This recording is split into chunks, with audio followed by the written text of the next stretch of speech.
Subcommittee will come to order. Without objection, the chair is authorized to declare a recess at any time. We welcome everybody to today's hearing. Thank you for being here. A number of our colleagues on this committee and from the region have joined us this morning. Without objection, Mr. Klein, Ms. Lee, Mr. Fry, Mr. Knott, Mr. Harris, Mr. Harrigan, Mr. Moore, Mr. Norman, Mr. Edwards, Mr. Rouser, Mr. McDonnell, Mr. Kiley, Ms. Ross, and Ms. Adams will be permitted to participate in today's hearing for the purpose of questioning the witnesses, and they each will receive 5 minutes for that purpose. I now recognize the gentleman from North Carolina, Brad Knott, to lead us in the Pledge of Allegiance. I will then ask afterward that we all remain standing for a moment of silence. I pledge allegiance to the flag of the United States of America and to the republic for which it stands, one nation, under God, indivisible, with liberty and justice for all.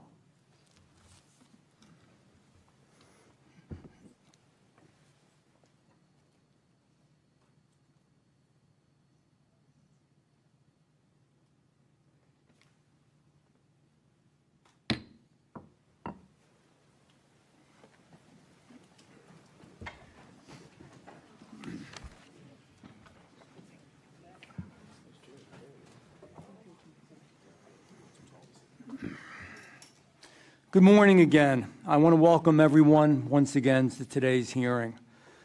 I want this to be a good and productive hearing. I think there are a number of us who are going to be very candid, including some of the witnesses. Perhaps it's sometimes blunt. I respect my colleagues on the other side greatly. However, I fundamentally disagree in a number of things that happen that have been highlighted by the stories we're going to hear today. I do wish that more members from the other side of the aisle were here. I respect differences of opinion, but I think you have to be there, you have to be in the game, you have to participate. I appreciate both of you for being here very much today, and I know we're going to have a continuing dialogue on that. You know, today we're here in Charlotte, North Carolina, but this committee, and I've been on it, has also been to Philadelphia. We've also been to New York City. We've also worked each and every day in Washington, D.C. And you know, when we went to Philly, we saw Progressive DA Larry Krasner allow more than 400 murders to happen that year. And his office dismissed 70%, not 7%, 70% of those crimes. The committee's been in New York City, and there we saw DA Alvin Bragg let crime surge while he focused on politicizing his office and on politics. He even tried to throw a bodega clerk in jail that was defending himself from violence. Every time the committee visits a new city when we do these field hearings, which is a good thing to do, the story is the same. The faces may be different, the accents may be different, the city may look different, but the same story. We're mourning for innocent lives that have been lost. Hearing from families who've been shattered, have been broken apart, have been destroyed. And there are no words we can say. We were talking on the bus ride here, a few of us. You know, when something like this happens to a daughter or a son, a brother or a sister, a mother or a father, there are no words. There are no words that I can say to some of the people on the panel today that ever make it right. I know that. I never say I know how you feel, because I don't know how you feel. I can never know how some of you feel. I pray to God that I don't know how you feel. The latest name we speak of is Irina Zarutska, a young woman with her whole life ahead of her, one who fled an actual war zone to chase the American dream. She wanted to be here so badly, I think some of you may know that when she was murdered, her parents requested that she be actually buried here in America because she loved America so much. And what's perverse about all this, it wasn't in the battlefields of Ukraine where she lost her life. It was right here on an American street in an American city. It's unacceptable. We're tired of it. We're sick of it. It's sickening. And you know, ladies and gentlemen, we don't have to accept it. It doesn't have to be this way. Bad leaders let this happen, weak leaders. And it's not just crime policy, and I'm going to just, the only time I think today I'm going to digress, but it's an odd time in American history where we have, I think, some really bad ideology, perverse and bizarre thoughts and ways of going about things. You know, whether it was the open borders where we allowed, you know, folks will say, well, borders always to some degree were open and we had some illegals in this country, but we never had illegals who were also criminals and drug lords and drug dealers and murderers and people who assaulted other individuals on the terror watch list. Or whether it's children in our schools. I'm trying to paint the picture of, I don't understand what some of the thought process is in what we're doing in our country when we say that our children can work with politicians, administrators, and others to change their gender, to change their name, to change their pronouns. Or in foreign aid, when around the world we're spending your tax dollars for transgender opera or drag queen shows or bizarre studies around the world of prostitutes. And I'm not making this stuff up. That's the sad part. Or men competing in women's sports. None of that has specifically to do what's going on, what's happening here today, but it does, because we're doing things to ourselves as a nation that makes no sense to me. That makes no sense to most of the Americans that I meet when I'm in any town, any city, or in my home district. I just don't get it. It's just not natural. You know, I have to ask, why don't, when we come back to what happened here to these victims, why is it that some of these leaders don't show more compassion for, they do show more compassion for criminals, but not the victims? Somebody came up to me, I was talking to him about this very issue, a regular constituent, and said, why do we abandon our victims but have heart and empathy for the criminals? I didn't have an answer. What are we doing? I don't know. Why are judges, elected officials, leftist nonprofits, and activist groups doing all they can to make our streets more dangerous? I don't know how else to say it. It's purposeful. It's not accidental. Let's talk about, you know, why we're here. A magistrate judge let this killer walk free even after his own mother said he was dangerous and that he was a real problem and she was concerned. His own mother. The magistrate judge said, well, this is the 14th time he committed a crime, but, you know, I think it'll be his last because he signed a handwritten note that he's going to be good. Seriously? Are we serious about that? You're looking us straight in the face and saying that? You don't need a degree to know that it's absurd. You don't need to be an attorney or a judge to know that it's wrong. You don't have to have a high-ranking title to know that it doesn't make sense. All you need is common sense and empathy and a heart and the desire to see this nation to be the best nation that it can possibly be. But he was allowed to walk our streets. And now a young woman, and there's other stories, it's not the only story, but this young, beautiful woman with her entire future in front of her, working 3 jobs, living the American dream, believing in America, she's gone. This hearing's not going to bring her back. Your testimony's not going to bring her back. The good people who are here watching is not going to bring her back. There's nothing we can do except to make sure that her life has meaning. So if it has meaning, it means we stop doing this, that we stop putting bad people back on the street. And you know, it's something we can relate to because millions of Americans around the country use transit every day. You know, in Charlotte, there's a great group of people who are really working here to make the transit even better and safer and are doing wonderful things. We have to allow them to do that. We need the laws. We need the judges. We need the attorneys. We need the attorneys general. We need the prosecutors and DAs to do the right thing, to do their damn job. You know, Irina didn't even speak to this man. Anybody ever see, did you ever see the video on it? It's sickening. It's heartbreaking. Young girl, kind of tired from just finishing an 8-hour shift. She slips into her seat, doesn't bother anybody. And this, I don't want to say the words. This individual comes behind her and just thrusts a knife into her and takes the life from her. She didn't provoke him. She didn't hurt him. She didn't yell at him. She didn't look at him. She probably didn't even see him. But she was murdered. It could be me. It could be you. It could be any member on this panel. It could be your brother, your sister, your mother, your father, your daughter, your son. And when you think about this issue, think about it that way. Think how you would feel if it was someone you knew and loved that was in your family. We can't live like this. We don't want to live like this. And here's the catch. There's absolutely no reason for us to live like this. And you know, when we do this, what's happened in the past, in this incident and many others, it tells Americans one thing, something they don't want to hear, that their safety and their values comes last. We must be tough on crime. I'm not talking about minor victimless crime. You know what I'm talking about. Cruel, harsh assaults, murders, beatings, the things we know that are out there. Repetitive crime over and over again.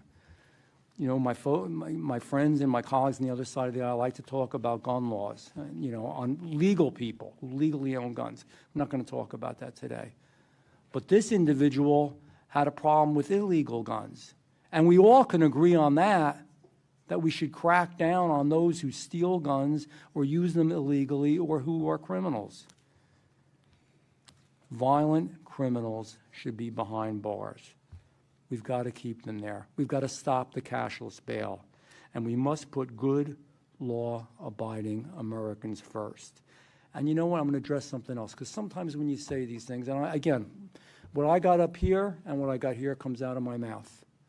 You say these things and somebody will say to you, well, that's racist, or that's misogynist, or that's Hitlerian, or that's, you know, all the other terms. I can't even think of all the words that are dictatorial, you know, all these words that are used. It's not. Because here's the deal. Whether you're an African American, whether you're white, whether you're Asian, whether you're Hispanic, whether you're gay, whether you're straight, damn it, you want to be safe when you go out in your streets. Somebody called my office because they were complaining about trying to crack down on crime in Washington, D.C., and there are those that will tell you, oh, there is no crime in Washington, D.C. I know I've had 2 people on my team in Congress that have been assaulted. I know a friend of mine who's a congressman whose intern was killed. I know that murdered. I know that down within eye shot of where my little apartment is in D.C., 2 beautiful Jewish young couple that left the museum were shot to death. I know that President Trump's intern had the living daylights beat out of them.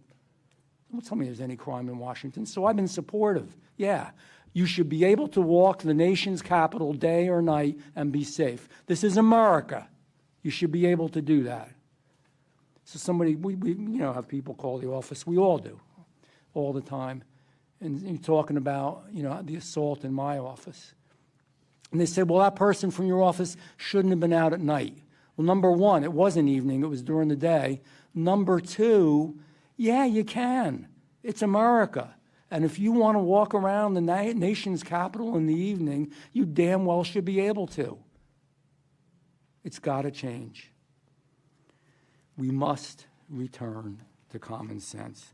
I want to thank the witnesses for being here today. I know this is not easy. I can't even imagine. I can't even imagine. Your stories are heartrending. You're going to share with us what was terrible, and most importantly, what is preventable. And by your work and your faith and your focus in being here, you may save future lives, and we appreciate that. you know, their testimony is not just what happened to them. It's a warning and a call to all of us to do the right thing. With that, I will yield to the ranking member, Ms. Ross. Okay. Thank you very much, Representative Van Drew, and thank you to everyone for coming today to discuss these important issues. I especially want to thank the witnesses who have come to be with us today. Thank you to our law enforcement officers for you are the selfless men and women in uniform, and you keep us safe every day. I especially want to thank Officer Campbell for being here and for what he's done for this great city. I also want to express my gratitude to those of our witnesses who have lost loved ones to crime or who were victims themselves. Your courage in telling your stories and having your voices heard is so, so important, and my heart goes out to you. Before I get started, I also want to express my deepest, deepest condolences to the family of Irina Zarutska. What happened to her is simply unimaginable and unconscionable. And I hope that we will take to heart her family's request not to remember her by her last moments or politicize her death, but instead to remember her as the vibrant and exceptionally kind person she was. And I'm thrilled that we have a picture of her in that state right in front of us. Finally, we're here in North Carolina, and we had a tragedy yesterday. I want to express my prayers and my absolute heartbreak to the victims of the Southport mass shooting yesterday. I know our governor is there today, and I know our hearts go out to the victims and their families. So the majority has brought us here together, and I would say I went to the Philadelphia hearing. I've been on the Judiciary Committee since I was ever in Congress. But to be honest, and for our victims, this hearing is too little, too late. We should have been doing more to prevent crime and address the lack of mental health care long before this hearing, particularly. My daughter. This isn't Irina. Oh, I'm sorry. This is my daughter. I am so sorry. Okay? I am so sorry. This is Logan Federico. Thank you so much for bringing that. Thank you. Thank you, sir. I am so sorry for you. And she was before Irina. I am so 4 months before. I'm so sorry for your loss, and my heart goes out to you. My heart goes out to you. How dare you not know her? So we should have been doing things to prevent Logan's death and Irina's death, and I am so sorry. To my Republican friends, this is not Democrats' fault. This is the fault of Congress and our legislature to not do enough. They want you to believe that tough on crime and saying law and order is going to solve the problem. And they want to believe that a slogan will make America safe again. But if that is the case, why is the Congress cutting aid to local law enforcement by $100 million next year? Why are they proposing cuts to the Crime Victims Fund? Why do they want to slash juvenile justice grants and hate crime grants? Why are they working to cut federal support for survivors of domestic violence, who I hear from every single day, by almost $100 million? In short, why, if they care so much about law enforcement in North Carolina, are they trying to defund the police and the FBI behind closed doors in Washington, D.C.? The reality is that these cuts undermine public safety and they don't give law enforcement the tools they need to keep us safe. This isn't about an abstract budget line item. The programs on the chopping block equip and train local police, provide support to crime victims, and combat domestic violence. And I've gotten many of these grants for my constituents and law enforcement in Wake County. So shuttering and merging vital offices within the Department of Justice is not about fiscal responsibility. It's about letting our people down. It's about crippling the very institutions designed to combat the most severe crimes and the most dangerous criminals. A weakened FBI has fewer resources to track and apprehend criminals. A defunded ATF won't be able to track the flow of illegal guns used to commit violent crimes. So when you hear these familiar slogans, like "Make America Safe Again," I urge you to look not at what my colleagues on the other side say, but what they actually do. Cutting police resources and defunding federal agencies are not the policies of a party committed to public safety. And the consequence in this country is that we are less prepared and we are less safe. We deserve better. Our police officers and prosecutors deserve better. Our communities deserve better. And most of all, victims of crime and their families deserve better. If we want to honor them, we should seek real solutions to prevent these tragedies and not hide behind empty slogans. And since we are in Charlotte and we are in North Carolina, and you have a representative from Charlotte and from North Carolina, I have a unanimous consent request. I ask unanimous consent to enter into the record an article written by Simone Jasper entitled Two North Carolina Cities Rank Among the Safest in the Country. Here's why.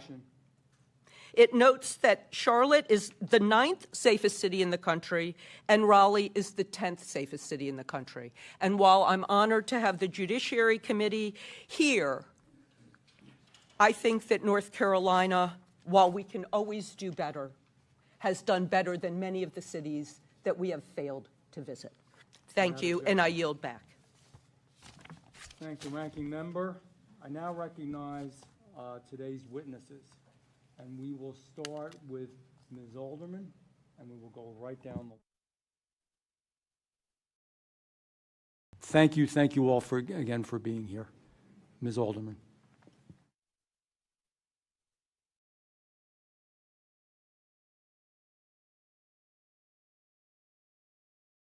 Members of the committee, thank you for allowing me to speak today. My name is Mia Alderman. I'm the grandmother of Mary Collins. Mary Collins. Mary was sadistically tortured. She was tortured. She was brutally murdered in Charlotte, North Carolina in 2020. This is 2025 and a half. Mary was only 20 years old when her life was taken in the most horrific way imaginable. She was bludgeoned in the head. She was stabbed over 130 times. Mary was then bled out in a bathtub. All of Mary's blood went down into the Charlotte sewer system. Mary was then wrapped in plastic and hidden inside a mattress, while myself and my family, and then members of the community, tried to get to Mary. I myself was inside the apartment yelling Mary's name.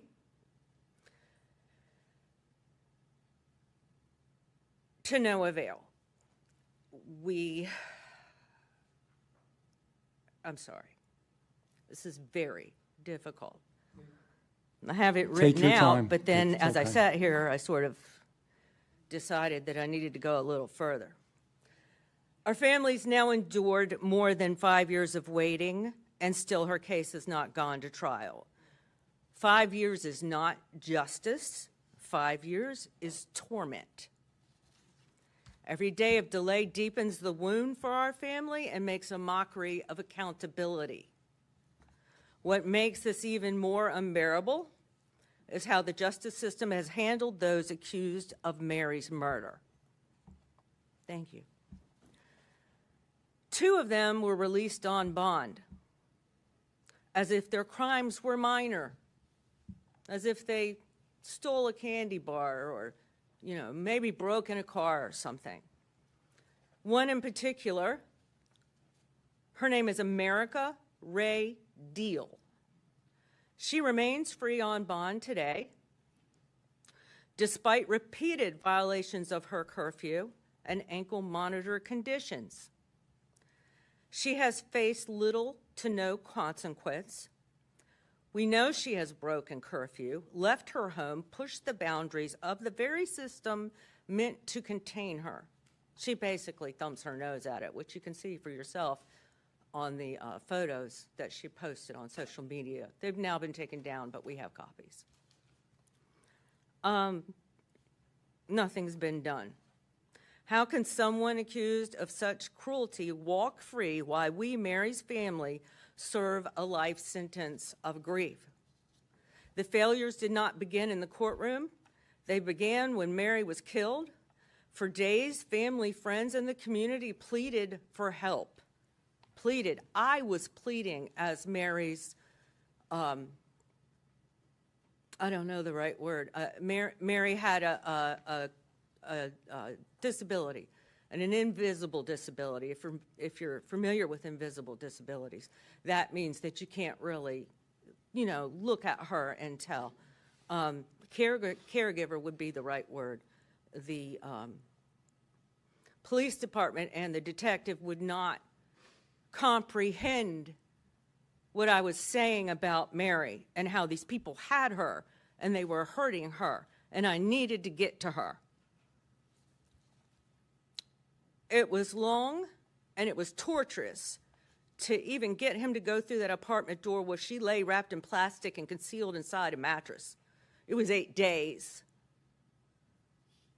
since Mary left home. When they brought Mary out, it was finally the night of April 4th. She left the house on March 28th. The next day was Mary's mother's birthday, April 5th. That delay cost precious time, and it compounded the horror of what we later learned had happened inside. I cannot speak everything that happened to Mary, because if I try to speak what happened to Mary, I will no longer be able to sit or stand. So you're going to have to use your imagination on that part. Justice delayed is justice denied, and time is stealing our justice with the backlog court system for murder trials, and Mary is not the only victim. We're here because Irania Zaruska was also brutally stabbed and killed in Charlotte. She now brings us here today. The same system that failed Mary failed Irania. Our hearts are broken for her family and her friends, and we grieve with them. We carry the heavy knowledge of the continued agony that they now face.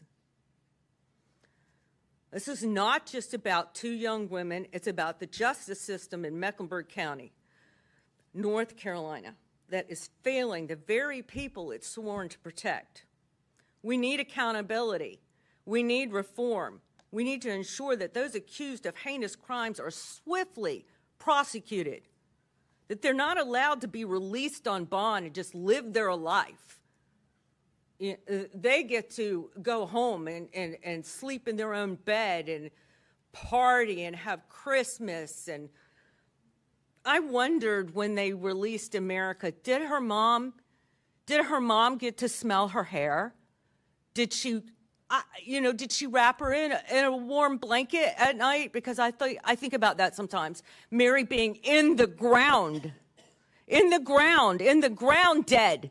And she was so decomposed by the time they got her out of that apartment that we never saw her again. We couldn't look at her. I couldn't smell her hair, touch her face, hold her. I didn't know what to do. Was I supposed to wrap her in a blanket for her to be buried? Or her siblings, they wanted her to be buried in her favorite clothes. It was COVID, so only 10 of us could go to a graveyard. We couldn't have a funeral, for Mary has had no funeral. No funeral. None. Her murderers have not faced trial. They've been out free on bond, and we had to go to a cemetery where there was a casket that they told us Mary was inside, and only 10 of us could go.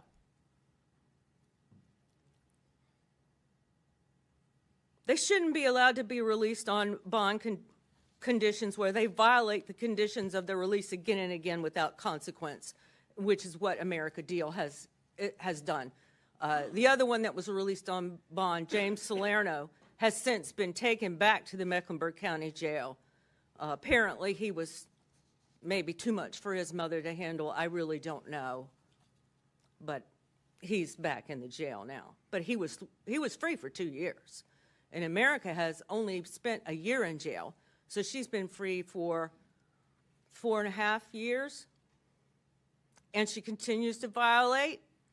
And we've contacted the DA's office. We don't know if the judges know that she's violated, but she should not be just free. She never should have gotten the bond in the first place. Mary was my granddaughter. Mary was my granddaughter. I'm sorry. Okay, I'm almost finished. She was a daughter, sister, family member, and friend.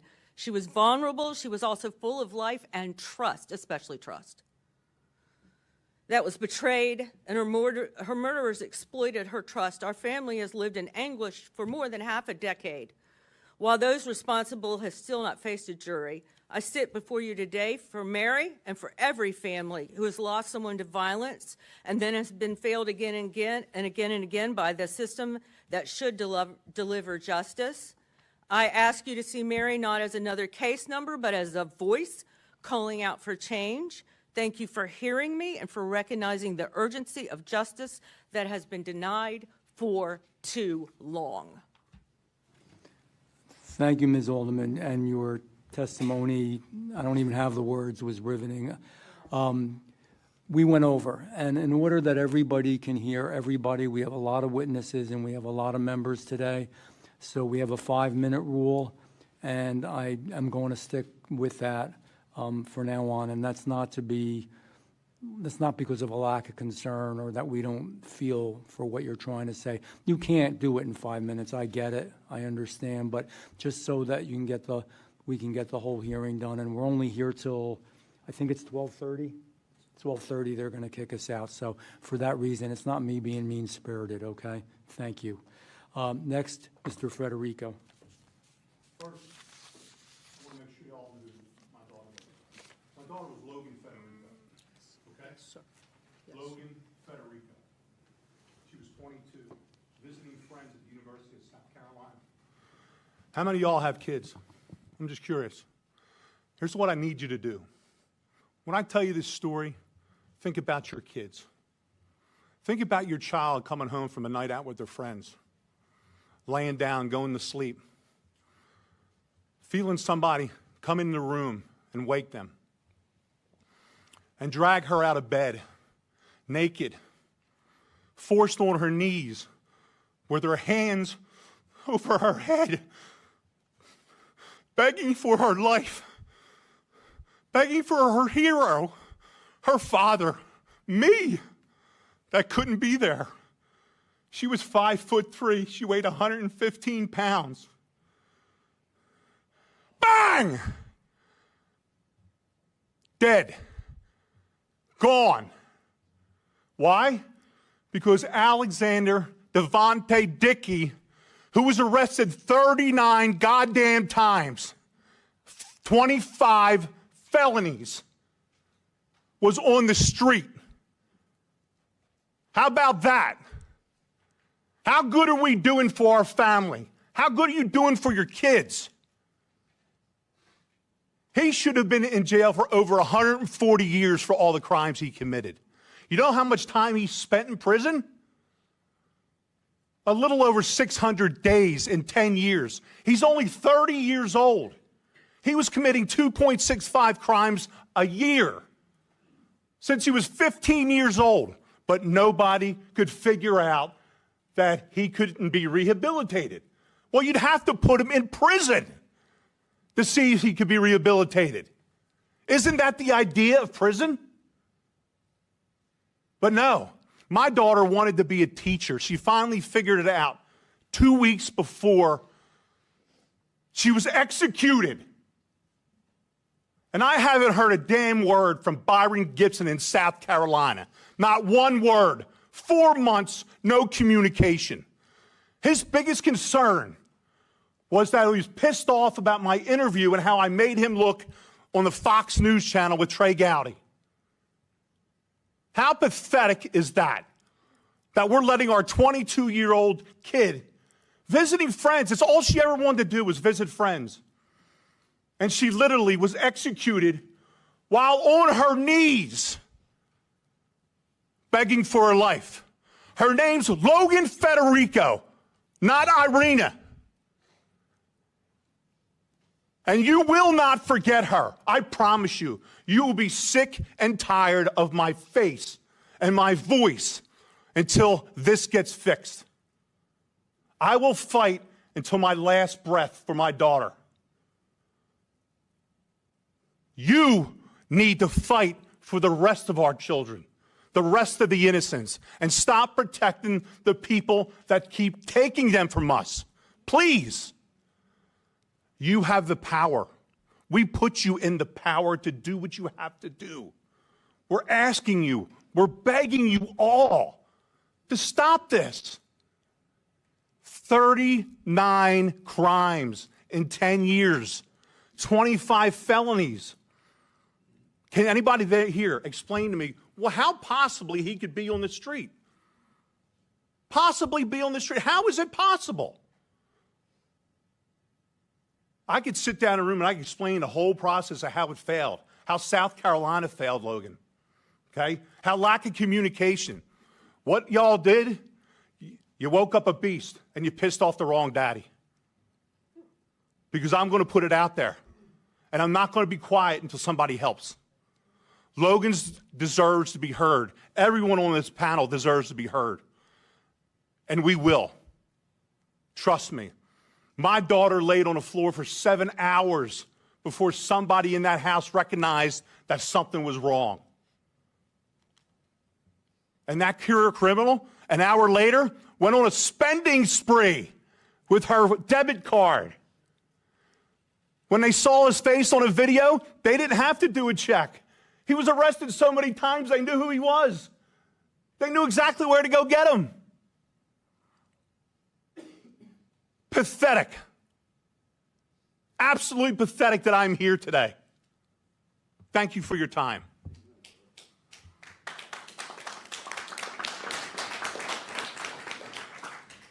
Thank you. Officer Campbell. Good morning.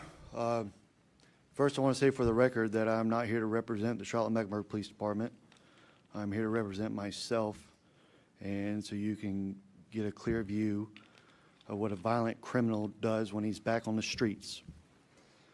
April 29th of 2024, the Marshal Service was serving a warrant for a convicted felon for possession of a firearm again. While serving that warrant, three members of that task force and one member of the Charlotte-Mecklenburg Police Department were gunned down and murdered that day, along with 5 others, including myself, that were injured. Now, That day was chaos. Responding to that call, multiple officers, not only dead but injured, were taking gunfire from an elevated position by a known convicted felon. During the process of extracting the officers, I ended up breaking my foot, which resulted in me being diagnosed with regional complex pain syndrome. It's a miserable diagnosis which led to the amputation of my right foot. I will no longer, ever be where I was prior to that day. Now, in my hand, I will gladly submit this for your records, is his entire arrest report. And in this report starts in 2009, where he burglarized a residence with a stolen firearm. After he was taken to jail, he was released, where he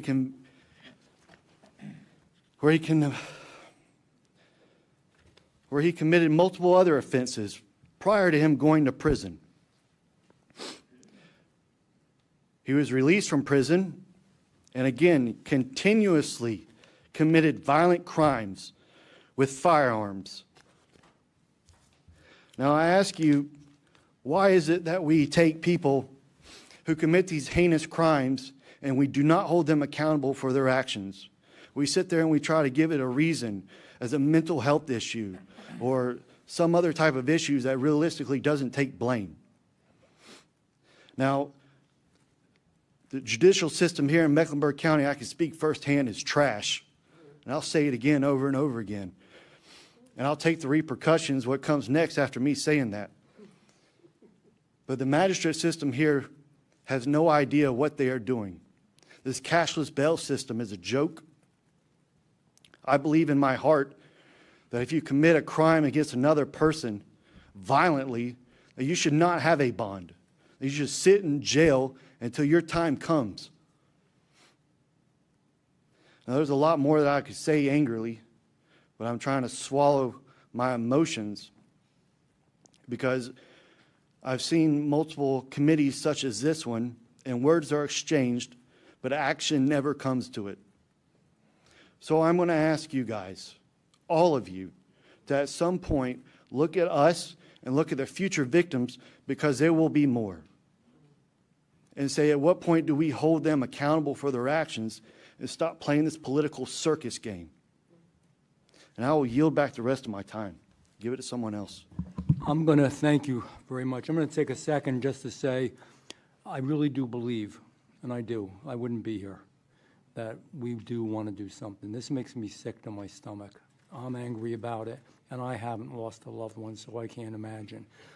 The system, the way that it's set up, makes it so damn difficult to straighten things out. That's what each and every one of you are feeling. Because by the time you change magistrates and change Superior Court justices and to change prosecutors and to change attorneys general, and I can go on through the list, it doesn't happen in one day. But I believe by the constant, relentless pounding that we're going to give, and we will support you shoulder to shoulder. I'll stand anywhere, and I know this committee, well, at least most of us will, anywhere, shoulder to shoulder with you, and make sure you get the support you need. So it's not a political show. It's not just to, get on television or whatever the hell it is. It's because I want it to stop. Because I mean this. It could be my kid. It could be my family, my wife, anybody. All of us. Everybody who's here knows that intuitively.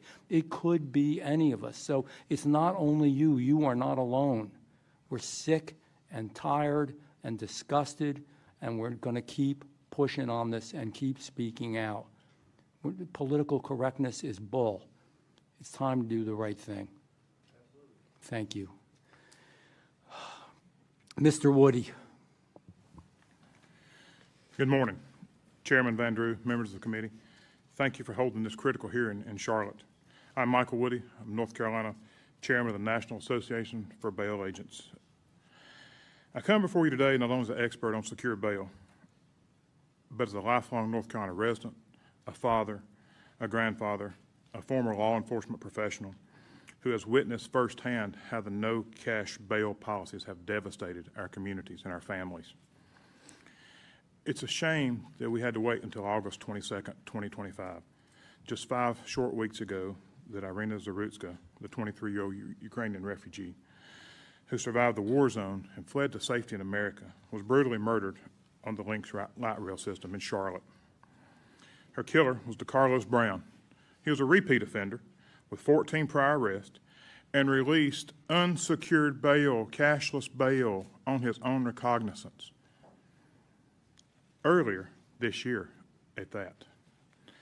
Despite concerns about his mental stability and his chronic diagnosis of schizophrenia, he was still released with cashless bail. The Department of Justice filed a federal complaint on September 9th charging Brown with causing death on a mass transportation system. They've elevated his charges to the federal level. Irina fled the horrors of war only to lose her life to an offender who should have been held accountable through secured bail. This wasn't random violence. It was a preventable tragedy enabled by the reckless policies that prioritize offender convenience over public safety. Here in Mecklenburg County, courts have embraced what they call reform, unsecured bonds, and taxpayer-funded pretrial release programs. While studies show mixed results on appearance rate, the fundamental problem remains. Unsecured release removes the accountability that comes when families and communities have financial stakes in ensuring compliance. Meanwhile, stakeholders report ongoing cycles of missed court appearances and rearrest. When offenders fail to appear in court, the courts must continue their cases in absence and even sentence them in absentia, costing taxpayers enormous resources while denying victims their right to provide impact statements, such as you've heard today. And offenders with serious mental health issues, such as Brown, are released without the evaluation and treatment that could prevent these tragedies. These policies aren't just dangerous, they're expensive. Mecklenburg County alone has spent $345,000 in local taxpayer funds for new pretrial staff. They've wasted over $1.6 million in federal grants and at least $3.3 million in a private foundation money. The county now reports $3.87 million total they spent to put these offenders back on the street with no accountability. That's over $5 million to operate a system parallel to secure bail, which worked effectively and cost taxpayers nothing and provided more security for families. This is the definition of government waste, multiple bureaucracies, and millions in expenses to avoid using the system that required no taxpayer investment. Every missed court date delays justice for victims. Every repeat offense creates new victims who should have been protected. Unlike states with mandatory victim notification, North Carolina can leave victims in the dark unless they go in themselves and sign up for the North Carolina Saving Program, which is a victim notification program. The victim has to do that themselves. That should be done automatic by your local prosecutors or your local courts.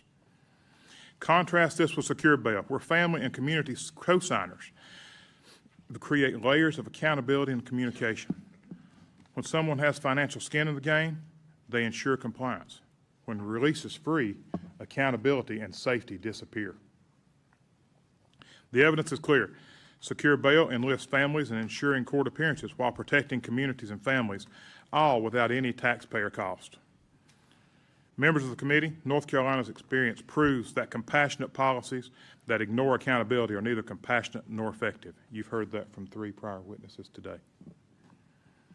Federal funding should strengthen systems that protect victims and ensure court appearances, not subsidize failed experiments to endanger innocent people like Irina and these lovely ladies here. I urge this committee to stop rewarding failure with federal dollars, support North Carolina's bipartisan Irina's Law that targets these dangerous policies, restores accountability, protects victims, and ensures justice and fairness. Thank you. Thank you, Ms. King. Good morning, Chairman Van Drew and the distinguished members of the subcommittee. Thank you for inviting me to participate in today's hearing on victims of violent crime. This testimony provided to you today is through my personal capacity as a private citizen and native of this community, and based upon my professional experience. My name is Dena King, and I'm an attorney. I've always known I wanted to be an attorney because I wanted to help my community, serve justice, and uphold the law. I spent 19 years, nearly 2 decades, as a prosecutor, serving both as a state and a federal prosecutor. I started my legal career as a state prosecutor here in Mecklenburg County, where in addition to prosecuting crimes, I also worked in our mental health and drug courts. It was within that role that I saw firsthand the intersection between mental health and substance abuse issues within our criminal justice system. These specialized treatment courts demonstrated exactly what long-term studies have shown, that these courts significantly reduce recidivism. As a federal prosecutor, I was a member and leader of the Organized Crime Drug Enforcement Task Force, formerly referred to as OCDETF, whereby through prosecutions I identified, disrupted, and dismantled major organized crime, violent, and drug trafficking organizations. It was through this initiative that I was able to prosecute some of our state's most violent offenders, including members of a gang that were responsible for committing several murders in North Carolina. What I soon learned after those defendants were convicted of racketeering murder charges and sentenced to consecutive life sentences is that victims of crime, the family members of those murdered, still need resources to help them long after defendants are imprisoned. We need more support and funding for survivors and victims. What I've learned as an attorney prosecuting cases across this state, from the mountains to the sea, is that crime occurs in every community. Crime of any kind is unacceptable. I implore Congress to work with state and local governments and provide funding to community-based organizations to develop real solutions to address these problems. Solutions that address the specific needs of each community, as a one-size-fits-all approach will not work. Specifically here in Mecklenburg County, funding's needed to assist in increasing our prosecutor staffing levels, which continue to lag significantly behind similar-sized jurisdictions. The Association of Prosecuting Attorneys suggests that for a jurisdiction the size of Mecklenburg, we should have at least 144 state prosecutors. Instead, we have 62 state-allocated positions and 22 additionally funded positions through Mecklenburg County and the city, bringing that total to 84. The high caseload of the prosecutors here results in prosecutor turnover. The district attorney's office cannot continue to do more with less. They cannot do more prosecutions with less staff. They need more resources, more funding, and more staff. During the last 4 years in my role as a federal prosecutor, it was, in fact, my priority to reduce violent crime, to remove illegal firearms from our streets, and to keep the people of the Western District of North Carolina safe. However, I recognize that my crime reduction efforts needed to extend beyond prosecutions. We cannot arrest or prosecute our way out of violent crime. That's why we need to be intentional about also incorporating violence prevention programs and intervention strategies, providing resources to community organizations and stakeholders to work with law enforcement and prosecutors in a shared commitment to making communities safer. The fight against violent crime isn't a fight that any one of us in this room can win alone.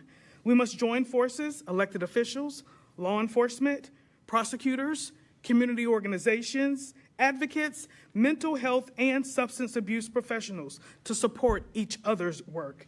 Our joint forces are critical to our shared goal, which is to prevent tragedies and loss of life, to provide mental health and substance abuse resources to those in need, to hold offenders accountable, and to provide victims and survivors with the security and resources they need to rebuild their lives. To be clear, addressing and developing solutions for violent crime is a nonpartisan issue because everyone in this community deserves the right to live safely. In fact, everyone in this community deserves the right to live. Thank you for holding this hearing, and I look forward to your questions. Thank you, Ms. King. Mr. Asher. Chairman Van Drew, Ranking Member Ross, and other members of the House. I'm honored for the opportunity to talk with you today about our nation's crime trends and how we can potentially drive them lower. My name is Jeff Asher, and I'm a crime data expert. I've worked as an analyst over the last 18 years for the Department of Defense, Central Intelligence Agency, New Orleans Police Department, and Jefferson Parish Sheriff's Office. In my role as the co-founder of AH Datalytics, I've created a project called the Real-Time Crime Index, or RTCI, which gathers crime data from more than 500 agencies nationwide to estimate national crime trends as they occur. I'm here today to discuss the data, which shows a sharp decline in murder and violent crime in America over the last few years. Acknowledging this fact does not deny the seriousness of these problems, nor does it imply that they are solved. Even the lowest U.S. murder rate ever recorded means there were still 14,000 or so tragedies like the awful murders that brought you all to North Carolina today. Here is what the data unequivocally tells us about our nation's crime trends. Murder in the United States fell at the fastest rate ever recorded by the FBI in both 2023 and 2024 on the heels of, by far, the largest one-year increase ever recorded in 2020. For 2025, the RTCI sample of 562 agencies covering 116 million people shows murder is down 20% nationally through July, setting up the third straight year with a record decline. Many cities are seeing historic lows in terms of murder this year. Baltimore and Detroit had the fewest murders through August since 1965, Philadelphia since 1966, and New Orleans, my hometown, since 1970, despite the horrific terrorist attack on January 1st there. Chicago and New York City had the fewest shooting victims through August this year that either city has recorded in the few decades they have been tracking shootings. Los Angeles had the fewest murders through June since 1966, and San Francisco had the fewest murders through August since at least before 1960. The FBI has been estimating national crime rates since 1960, and tallying it all up with this year's decline points to the strong likelihood that the FBI will report the lowest murder rate it has ever recorded in the United States this year. That works out to roughly 8,000 fewer people murdered nationally this year than in both 2020 and 2021. And it is not just murder that is falling. Overall, reported violent and property crime are both down double-digit percentage points in the RTCI. The United States' reported violent crime rate in 2025 will likely be the lowest reported by the FBI since 1968, and the nation's reported property crime rate will likely be the lowest on record. Violent crime in general, and murder specifically, rose in North Carolina in 2020, like in much of the nation, peaked in 2021, and have been declining ever since. North Carolina was one of 44 states in 2024 to report a drop in murder relative to 2023, according to the FBI. Charlotte's trends are closely conforming to both national and statewide trends, having seen murder increase from roughly 68 per year on average between 2015 and 2018 to 117 in 2020. Murders down 8% statewide per the RTCI and down 25% in Charlotte this year, as the city has had the fewest murders year to date since 2018. Violent crime in North Carolina is down 15% statewide and down 21% in Charlotte through July per the RTCI. Despite falling in the last few years, statewide violent crime and murder remain elevated relative to the mid-2010 lows in North Carolina, though well below where they stood in the mid-1990s. Ultimately, the data is very clear about the direction of crime in the United States right now. But explaining why crime is falling is both quite challenging and essential to ensuring future reductions. Any explanation must account for at least 6 factors, in my opinion. 1, the declines are occurring nearly everywhere in the United States, with drops in every category of crime, all 7 categories that the FBI measures, in all 11 population groups that they measure in 2024. 2, the declines began in 2023 and have accelerated in the last 2 years, suggesting the main causes, or at least the initial causes, are rooted in investments begun in the 2021 and 2022 timeframe. 3, most medium and large cities have fewer police officers today than they had when murder began spiking. 4, we have not fixed the supposed root causes of crime, such as poverty and lack of educational opportunities. 5, the nation has more guns in circulation now than ever before. And 6, clearance rates for most crimes remain low by historical standards. Acknowledging what is borne out in the data, a drop in murder and other reported crime presents a golden opportunity to better understand why this is happening. The critical task now, in my opinion, is to understand what is driving our crime trends down so that policymakers at the local, state, and national levels can have the tools to better bring about falling crime everywhere. Thank you. And Mr. Chairman, I apologize, but I'm going to have to leave at noon to catch a flight back home. Understood. Thank you for being here. We are now going to ask you all to rise. We're going to swear you in.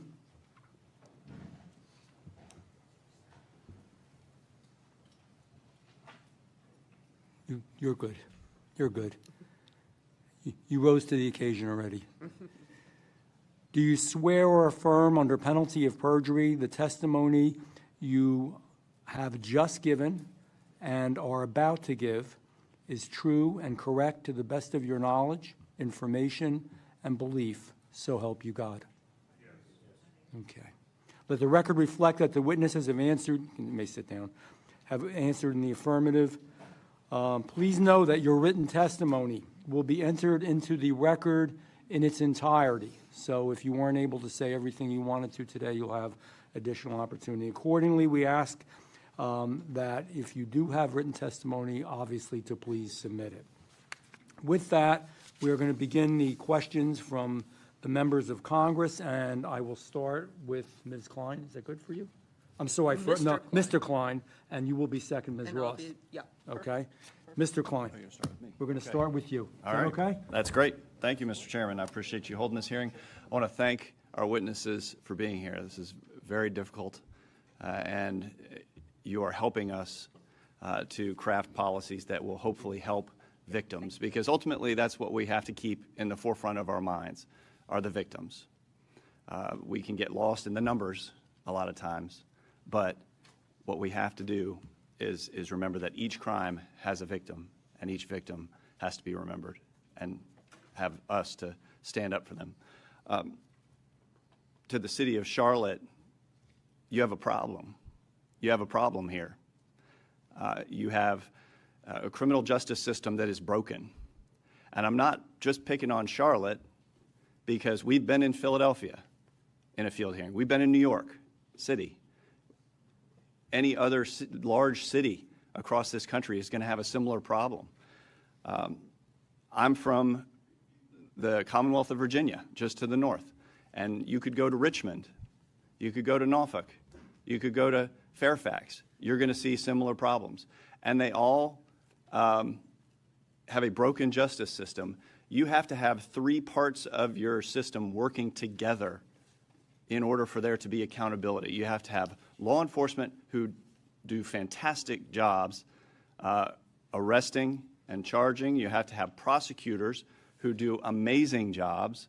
I was a line prosecutor at the county level right out of law school, who by and large do amazing jobs trying to prosecute these cases. And you have to have judges who are willing to convict and sentence these criminals.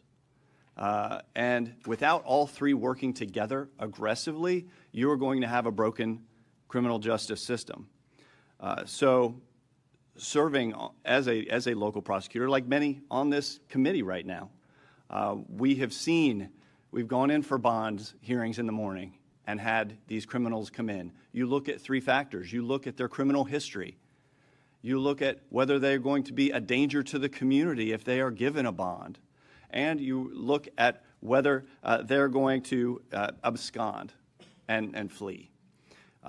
If any of those are a possibility, you argue against bond. And if a judge thinks that any of those are a likelihood, you deny bond and you hold them. We also had 287G agreements where if this offender was an illegal immigrant, they were held until their case was finished, and then ICE could pick them up. We need, as federal officials, to put in place mandatory 287G agreements so that every jail has to hold on to these illegal aliens until they can be picked up by ICE and deported. But we've got a broken system because not all of these parts are functioning together. In Virginia, we had laws on the books that were presumptions against bond. So if you came in and you were charged with a certain offense, it was presumed you didn't get a bond. And it was up to the defense attorney to actually argue to overcome that presumption and get you a bond. So more offenders were kept in jail pending their trial, and after conviction were held for sentencing, and then were sentenced aggressively. But then we had a legislature that flipped. And we had a Democrat legislature and a Democrat governor get rid of the presumptions, reinstate parole. We had the lowest recidivism rate in the country in Virginia, and that's gone. And now we have cities, we have counties, like in Fairfax, where we have a prosecutor, Soros-backed prosecutor, who's actually treating illegal immigrants better than Americans, defendants. So we have a problem right in our own Commonwealth. But yes, there are solutions that have to happen on the local level. Yes, there are solutions that have to happen on the state level. At the federal level, I believe about 50 of the local prosecutors here in Charlotte are federally funded. Well, let me say this. As a member of the Appropriations Committee, we need to start tying the money for these prosecutors to the laws that are on your books and making sure that you actually impose some accountability here in Charlotte, to make sure that you have the policies in place to make sure that justice is done, and that these policies are not ignored by the judges, ignored by the prosecutors, but are actually taken seriously. So as an appropriator, I'm going to take that back. I'm going to take your stories back to Washington. And I'm going to fight for the victims that suffered so tragically as a result of these crimes. But I want to thank you all for your time, and I yield back. Thank you, Mr. Klein. Ms. Ross, the gentlelady from North Carolina. Thank you, Chair Van Drew. As a former member of the General Assembly and also a former transit attorney, I have been an advocate for additional resources for safe transit, for mental health, for victims, for law enforcement for decades. And in fact, the district attorney here, Spencer Merriweather, has also been sounding the alarm for years about the chronic lack of funding his office has received from our state legislature. As we heard from Ms. King, he currently has 84 full-time assistant district attorneys in his office, many of them locally funded. But for a city the size of Charlotte, the standard says that he should have at least 144 prosecutors to handle the caseload. This chronic underfunding by the state legislature leads to incredibly high caseloads for ADAs in his office, which in turn leads to high turnover and not moving cases quickly enough. The state allocation for the Mecklenburg DA's office has only increased by a single prosecutor since 2010, despite a 20% growth in Charlotte's population since then. And between 2010 and 2020, the legislature only added 31 more prosecutors. We're glad that the state legislature just decided to include additional funding for 10 more. But clearly, Mecklenburg County needs more than that. I would also say Wake County while I'm here advocating for them. Ms. King, given the lack of resources the state legislature has provided to the Mecklenburg DA's office, we're left hoping that the federal government will help pick up some of the slack, Mr. Klein. And yet, the Trump administration has clawed back or sought to cut hundreds of millions in funding for federal law enforcement assistance, substance abuse treatment, crisis intervention, domestic violence, crime victim assistance, and more. Can you speak about how ripping away these essential resources for state and local governments is not just an abstract budget item, but has a real-world effect on this community? When we talk about resources, less does not equate to more. In fact, many of us in our own general lives, we say, put your money where your mouth is. Show me where you're spending your money. I'll show you what priorities are important to you. These offices, whether we're talking about law enforcement, whether we're talking about prosecutor offices, or whether we're talking about community organizations, they are doing the work and will continue to do the work. However, they're already strapped with trying to prioritize what initiatives do they put up first? Is it training? Is it personnel? Is it equipment? And when the funding is either reduced or cut back or diminished, that adds additional strains on these organizations to truly figure out how to best serve. To be clear, these offices have the goal of public safety in mind. However, being able to have sufficient resources to do that great work is vital to the boots on the ground, which are the local communities that are doing that work. And as a follow-up to that, you know, you have a group of concerned congresspeople here, including many from North Carolina. Can you tell us what, because you've been both a state prosecutor and a federal prosecutor, what we in North Carolina should be advocating for our communities? More funding to law enforcement, more funding for prosecutor offices. One example that I'll give you is anytime a prosecutor's office, for an example, is strapped with resources, they are having to decide whether or not to maybe fill vacant positions. We're talking about unfunded positions, filling vacant positions.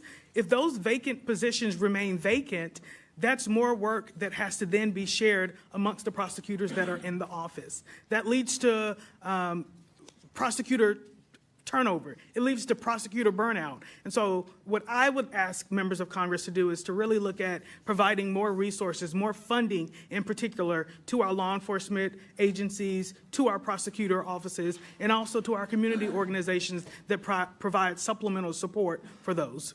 Thank you very much. And Mr. Chairman, I have a unanimous consent request.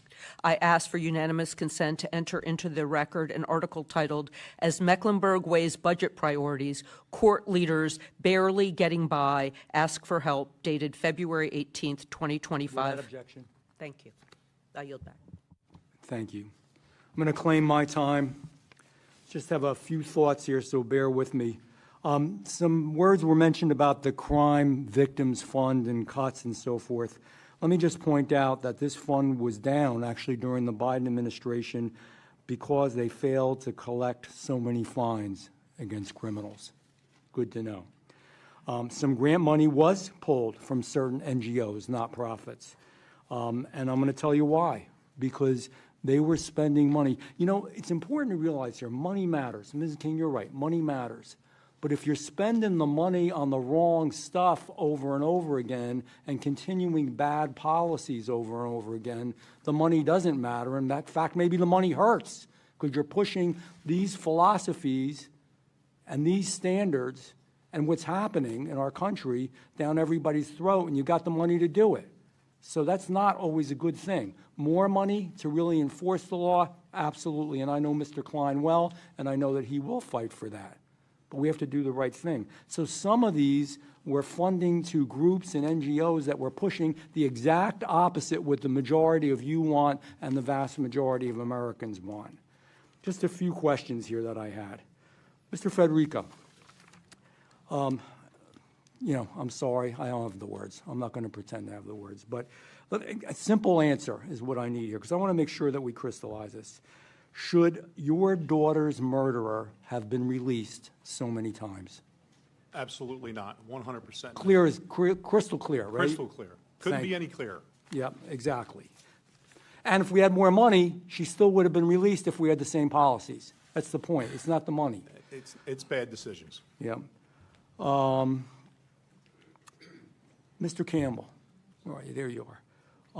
The assaults and the murders, what happened to you? What happened to your colleagues? What happened to those that are trying to keep us safe? And what's happening to much of the American public? Are bad judges, bad magistrates, bad prosecutors, bad laws, bad attorneys general, letting people out too early, is that the root cause of the problem?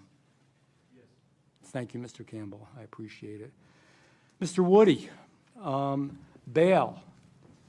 Could we, in your estimation, have saved lives if we had gotten rid of cashless bail and used secure bail, had bail that was secured? Absolutely. Again, crystal clear, right? Crystal clear. Nothing Secured really bail complicated. interacts with the families Thank of the you. defendants. Mr. Asher, you indicated that, you know, the crime rates dropped, lowest levels, and nothing's happened to anybody. And I say this respectfully, I'm not picking on you. I appreciate you being here. But man, talk to these people. You want to come in my district, I'll introduce you to a whole lot of folks that don't feel that way. Walk the streets of some of these cities. D.C., I told you the stories before. I mean, I've got an office there, and two, not one, but two of my people in my office have been victimized. A member of Congress's, you know, intern was murdered. People have been killed and beaten and hurt. It depends how statistics are compiled. Statistics don't always tell the story. Quite frankly, statistics always aren't accurate. Are we indicting everybody we should? Are we convicting everybody we should? Are we releasing more people than we should? That all affects those statistics. So I just wanted to say that to you. And, you know, there's concern, and I'm a Second Amendment guy, but I don't want to get into guns here. But we're going after people legally who have guns and think that's going to cure the problem. How about the bad people who've committed felonies over and over that are released again, and some of those felonies involve guns? Shouldn't they be incarcerated? I mean, that's clear. You should agree with that, whatever side of the aisle on, whether you're liberal, conservative, or whatever. So, you know, it's kind of the same theme. It's the same story. I just wanted to touch base on those few issues. And Ms. Alderman, just with you, do we need more accountability? Just give me a yes or no, maybe a few words. In our system, do we need more accountability? We don't have any accountability, So we so obviously any need- little bit more would be great. Thank you, yes. And do you believe that criminals should be released unsecured bond, with unsecured bond or no bond at all? Of course not. They shouldn't be released with bond if they are charged with first-degree murder. Absolutely, I agree with you. But imagine we're releasing folks with no bond or unsecured bond, even worse. But I agree Sir, with I you. do not have to imagine. I live here in Charlotte. I know. Thank you. Yeah, and so let me just ask you a question, because you're a very outspoken lady, and then I will be done. You heard Mr. Asher say that everything's pretty good, crime rates down to record lows, no problems, everybody's happy. Is that you live in Charlotte, is that your perception? Absolutely not, and I've lived in Charlotte back and forth during my life since I was 6 years old, and I'm 64. So I have a very good chronological memory of Charlotte and of the crime.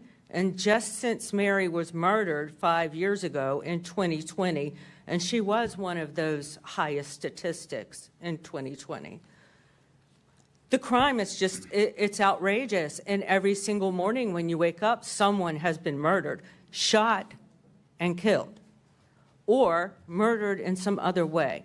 Other crimes that involve knives, axes, these types of things. So, you know, it depends on your perspective. If you want to look at figures all day long, then you're going to have a, you know, I'm not a mathematician or, you know, that type of analytical person. I'm telling you, I know I don't that you feel are. safe. I know that you are. And that last thing I would say, and again, respectfully, Mr. Asher, you know, I have an old rule when people are talking about what people are thinking in politics and public policy and government. Say, come on, come walk the streets. Walk the streets with me. You should walk the streets with these people and talk to what's going on out there. I don't know what your numbers are, but I think a lot of us know what's going on. With that, I want to recognize, who do we have here? Ms. Adams from North Carolina. Thank you, Mr. Chairman, and let me, first of all, thank you for the committee for having me be here today. I don't sit on this committee, but I am a resident of Charlotte, and I represent this district. Before I begin, though, I would like to just take a moment to thank all of the witnesses for being here and to say that my heart and compassion goes out to each of you on the loss of your granddaughter, your daughter, and for your colleagues at the Charlotte-Mecklenburg Police Department, and thank you for your service there.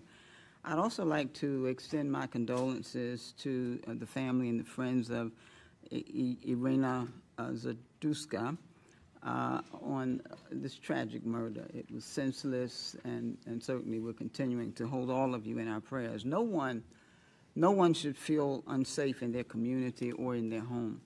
Senseless acts of violence have no place in our society, and they must be met with a commitment to creating safer communities for everyone.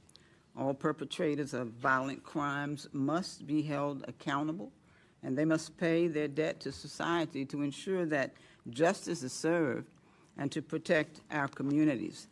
I'm a little disappointed, Mr. Chairman, that my colleagues here are politicizing the pain under the guise of seeking justice, when really I think there's an eye on this open seat.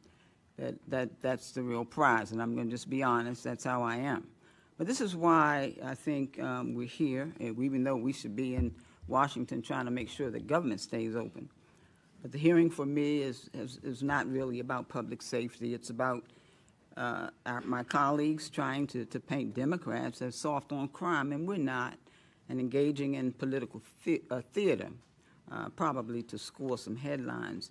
Now, we don't need to try to distract the American people to cover up our own failure that we have not had the real solutions. And while we've refused to equip local government with the funding and the resources that they need to keep communities safe, we've heard that here. Public safety transcends politics. And that's why Congress in 2022 passed the bipartisan Safe Communities Act, signed into law by President Biden. It was the first major federal gun safety legislation passed in 30 years.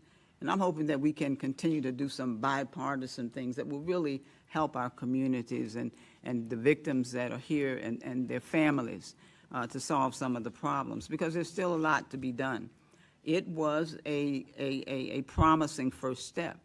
However, President Trump is now defunding the programs that bill created, cutting off resources for school safety, for community violence intervention and crisis response, for mental health services. These are proven community-driven strategies that save lives. So gutting them doesn't make us safer. It puts more of us at greater risk of violence. And over the past several years, local officials in Charlotte have been committed to making this city a safer place, and I commend the council and those who have been working to do that. This year, the Charlotte-Mecklenburg Police Department's mid-year public safety statistics show violent crime is down 25%, including a 29% reduction in homicides. And so the City Council and the Metropolitan Transit Commission here in Charlotte have doubled the number of Charlotte area transit system security personnel. And since 2022, they have more than tripled their security budget from $5.8 million to $18 million a year. Now, I want to say I served 20 years in the North Carolina House with the Congresswoman here, and I understand the budgetary concerns that they have as well. But in the last several weeks, responding to the first homicide, and you know, any homicide is bad, but the first one on the Blue Line in its entire 18 years of running, local officials have taken additional steps to enhance security through Charlotte's Blue Line. Governor Stein's budget also has called for more funding to address law enforcement vacancies and to ensure that we're hiring more well-trained police officers to keep our communities safe. And so as we are joining this hearing today, I hope that we will take a comprehensive approach to our conversation around public safety that includes talking also about mental health. A report released by the Department of Justice's Bureau found that nearly 2 in 5 people who are incarcerated have a history of mental illness.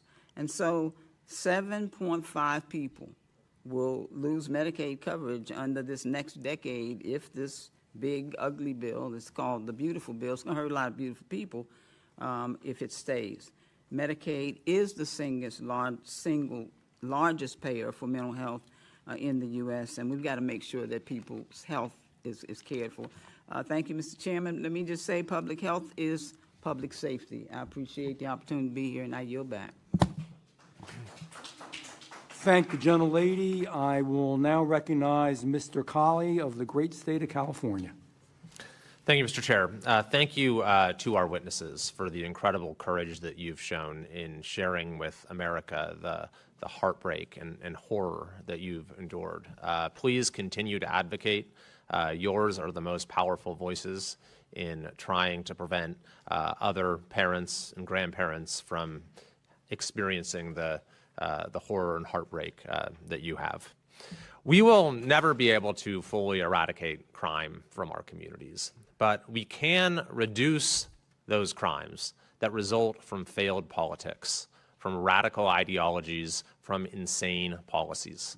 And the reality is that far too many tragedies of the kind that we've heard about today are preventable if we just had a little more common sense when it comes to public safety. In jurisdictions like this one and far too many places across this country, The sense that crime is just a fact of life has become far too entrenched, that this is just the way it has to be. A sense of political complacency has sunk in, to the point that, according to the latest state of safety survey from the organization SafeWise, half of Americans do not feel safe in their own communities. And this is more true nowhere else than in my own state of California, where, according to the same survey, 64% of Californians feel a high daily level of concern for their safety, which is the highest of any state in the nation. 72% of Californians say they are highly concerned about violent crime happening to them, also the highest of any state in the country. So this is not just an abstract issue. These are the vast majority of people saying that they've heard about the sort of horrors that we've heard about today, and they fear that it could happen to them or to someone they love. This sense of lawlessness is seen in the ordinary conditions of life for people as well. In Los Angeles, the police chief has advised people, do not wear your jewelry when you go outside. People have to walk through homeless encampments on their way to work with all manner of drug use and other unlawful activity. You walk into a CVS or a basic store and your shampoo and conditioner is under lock and key because theft is so rampant. We see that in Washington, D.C. as well. You probably see it here in Charlotte. So these, and in fact, in my own state of California, we just had an incident 2 weeks ago where, in apparently an act of politically motivated violence, an individual fired 3 shots into a local news organization, and he was at large for some time, and then we all breathed a sigh of relief when he was apprehended. Thankfully, no one was hurt. The shots didn't hit anyone. But then he was immediately released. A man who just fired 3 shots into a news studio. Fortunately, there was a federal nexus. The FBI apprehended him soon after that. But this is the core of the problem. It's criminology 101, that the best deterrent against crime is the certainty of punishment. And the way that many of these jurisdictions are set up is there's various dimensions to the criminal justice system that undermine the certainty of punishment. So if you're a criminal committing even a very serious crime, you probably think there's not a very good chance you're going to get caught because the police departments are understaffed and they've been defunded. But then even if you do get caught, there's a good chance you won't be prosecuted because you have these rogue district attorneys who don't prosecute crime. But then even if you do get prosecuted, there's a pretty good chance you'll be let out on pretrial release, on bail, or even maybe on unsupervised release without bail. Or then even if you are convicted, then the punishments are so weak that it really won't be much of a punishment at all. The good news is public opinion has turned sharply against these sort of radical policies that have gotten us to this point. Even in California last year, Californians passed a proposition to make crime illegal again by restoring appropriate consequences that passed with almost 70% of the vote, despite opposition from the governor and the political establishment. We also saw some of these reckless district attorneys in our state removed from office, and because of that, we've actually seen a modest improvement in crime that is starting to be felt in our state. So, Mr. Chair, I think this is precisely the time when we can say, and we're seeing it in Washington, D.C., by the way, where we have a controlled experiment going on, where you can at least turn a couple of the levers to increase the certainty of punishment, and what do you know? Crime goes down. I think that we need to use that as an example for how we can bring public safety to communities across this country. And I think that starts, by the way, first and foremost, with supporting our law enforcement. So thank you to all the law enforcement with us here today. I yield back. Thank you, Mr. Kiley. Mr. Chairman, I have 3 unanimous consent requests. I ask unanimous consent to enter into the record a memo from the Democratic staff of the House Judiciary Committee titled President Trump's Pardons Cheat Victims Out of an Astounding $1.3 billion in Restitution Fines, allowing fraudsters, tax evaders, drug traffickers to keep ill-gotten gains. Without objection. And an article entitled SEC Drops Efforts to Recoup Funds from the Trump Clemency Recipients, dated September 19th, 2025, from the New York Times, and an article titled Trump Oversees All-Time Low in White-Collar Crime Enforcement, dated August 10th, 2020, from Bloomberg. Without objection. Mr. Chair, I object. I fail to see the relevance of any of those documents to this hearing and the life of Irana I do thank the gentleman, but it has been the past practice and policy on both sides of the aisle as far as entering something into the record. And I understand, and when you speak, and you're going to have your opportunity, you'll be able to voice that objection and why. Thank you. And just a point of clarification, all of that money would go into the Crime Victims Fund. So that money would go directly to victims of federal crimes. So by not recouping that money. No, I'm being lenient here. I got this problem. I always like to be a nice guy, but there's a point where, so in order for us to move on, and again, you'll have your chance to speak, you would have to withdraw that objection, or else we'll have to vote on it. I have thanked the gentleman. Thank you. Okay. With that, I will recognize Ms. Lee from the great state of Florida. Thank you, Mr. Chairman. Like a number of my colleagues here today, I too am a former prosecutor. I also am a former judge. And I know that when a judge considers the question of pretrial release, there is no more important consideration than safety to the community and risk to the innocent people who live there. When judges fail to consider a violent criminal history, or when they're required to look away from a violent criminal history, we see absolutely tragic consequences. Our committee has been traveling the country to try to tell the stories of the real people and the real families who have been forever and permanently affected by crimes of violence, and crimes of violence that could have and should have been prevented with good criminal justice policies. These hearings are an effort to show that these tragedies are not numbers, they are not statistics, they are certainly not political theater. They are real stories of families, sons, daughters, whose lives are lost or permanently changed. As a mother, I thank you for being here and for being willing to share with us the stories of your families. There is nothing that could give better perspective on how vital and critical it is for us to stop soft on crime policies that lead to these kinds of tragic results. Officer Campbell, I'd like to start with you. You mentioned that you and your colleagues, the day that you were injured, and several of them killed, were responding to a call that involved a violent recidivist. Is that correct? That would be correct. Is that something that was unusual in your experience, or is that something that happens to you and your colleagues regularly? I would say that was an unusual circumstance. Yes. Now, in your experience, is there a broader challenge related to violent recidivists being out on release before trial? Yes. What effect does that have on your ability to do your job safely? So, as a police officer, I would say we spend a lot of our time chasing our tail and rearresting the same people that we arrested the week prior, while the violent crime continues.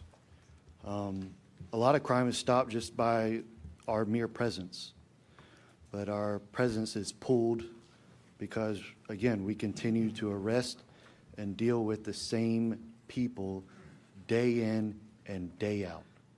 Mr. Woody, one thing that you mentioned was the concept of an unsecured bond or releasing someone on their own recognizance. Tell us, if you would, your perspective on the significance of instead having a secured bond or detaining someone pending trial. Co-signer is required, an indemnitor per se.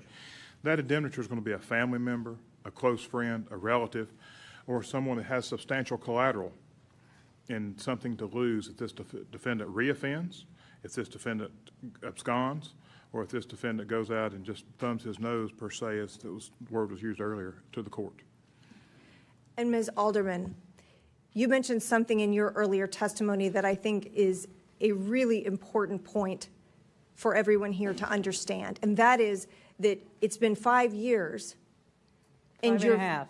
and you're still waiting on a trial for the offenders in your granddaughter's case. That, Ms. Lee, is not uncommon in Mecklenburg County.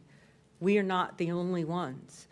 The murder docket, or whatever, I don't know the legal terms, but murder trials are between 5 and 7, sometimes more, years behind.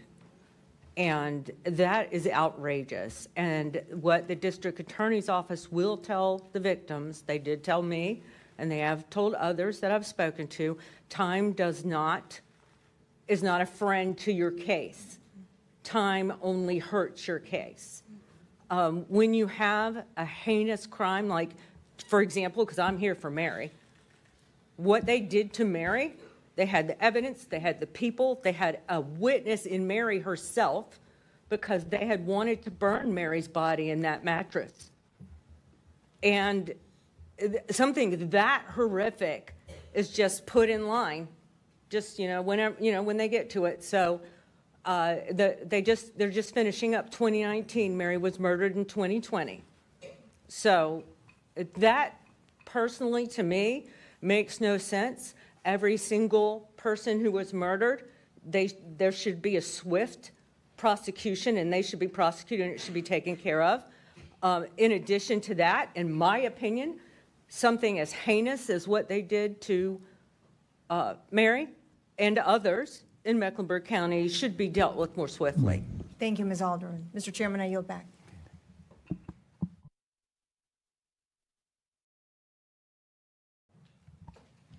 Thank you, Mr. Chairman. It's good to be here.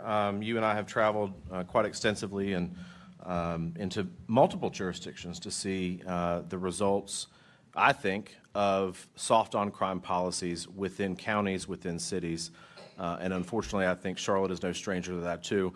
To Officer Campbell, thank you for your bravery. Thank you for your commitment to law enforcement. And thank you for speaking up. I had the opportunity yesterday on the way up here to talk to several members, officers that serve this area, who were fearful that if they spoke out, or that if I attributed things to their name, that they would somehow be penalized for that. And what they have said, and what they said on the phone with me, was really in line with what you've said, which is that these soft on crime policies, letting people out, letting people back out, letting reoffenders back out routinely, is a problem for what you do every day. That they don't feel the support from the city council. They don't feel the support from the judges on things that they do. Even your own handbook really ties the hands of law enforcement and the things that you're able to do. And I think that's certainly a concern. To Mr. Woody, thank you for speaking up about bail. There's a 2023 study in California, Mr. Kiley's state, of the Yolo County District Attorney's Office, where California found that 70% of defendants released on no cash bail went on to reoffend. 70%.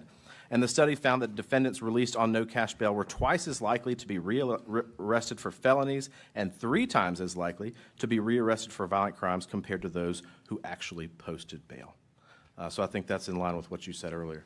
Mr. Federico, you and I have had the opportunity to speak, and it's just heart-wrenching to hear and to hear your testimony about Logan and what she faced. And a lot of my questions today are going to be in line with you, because I really want to dive into this, because this is not unique to Charlotte or New York or California. This happened in my home state of South Carolina, in Columbia. I don't represent Columbia, but I want to dive into that. She was a beautiful young lady pursuing a degree in education. She wanted to be a teacher. I mean, that is the most altruistic and good profession that is out there. And her life was cut short. And let's dive into that. So, Mr. Federico, your daughter's killer had 39 prior crimes. Is that correct? Yes, and 25 of them were felonies. 25 are felonies. Did he serve any time in prison?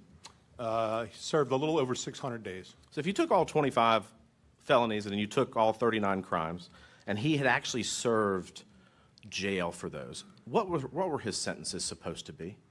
If you took them all together and you added them up. Over 140-some plus years. So 140 years, but he served 600. Right. In 2014, he was charged with first-degree burglary and grand larceny, and if he was convicted, which he would have faced 20 years. Is that your understanding? That is correct. Did he serve 20 years from the 2014 felonies? No. How much time did he serve? Do you know? I think 411 days. And then he was out? Yep. In 2023, he was charged again with third-degree burglary and unlawful carrying of a pistol.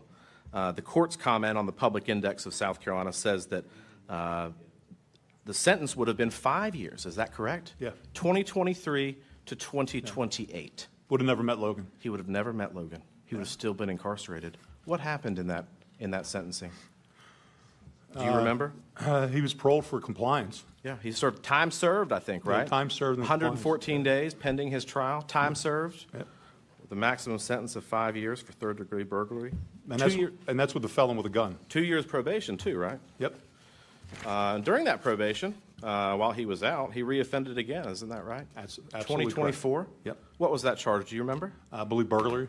It was identity fraud. Yeah, identity burglary and identity fraud, I believe. I know you're not a lawyer, a prosecutor, or a public defender, but to your understanding, is identity fraud a misdemeanor or a felony? Felony. It's a felony. Yeah. That's right. How much time do you think that he would have served if he had been convicted of that felony? Probably 15 to 25. That's right. 10 years, actually. Yeah.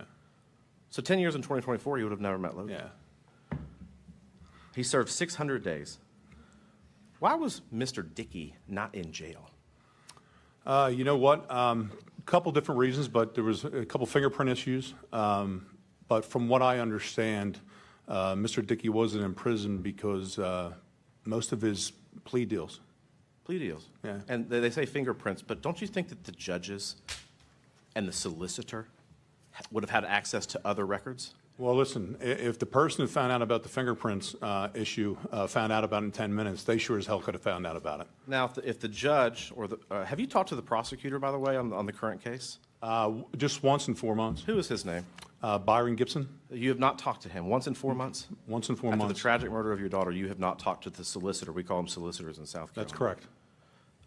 If the last judge prior to this murder were in front of you, what would you say to that judge? And then after that, I'll yield after your answer.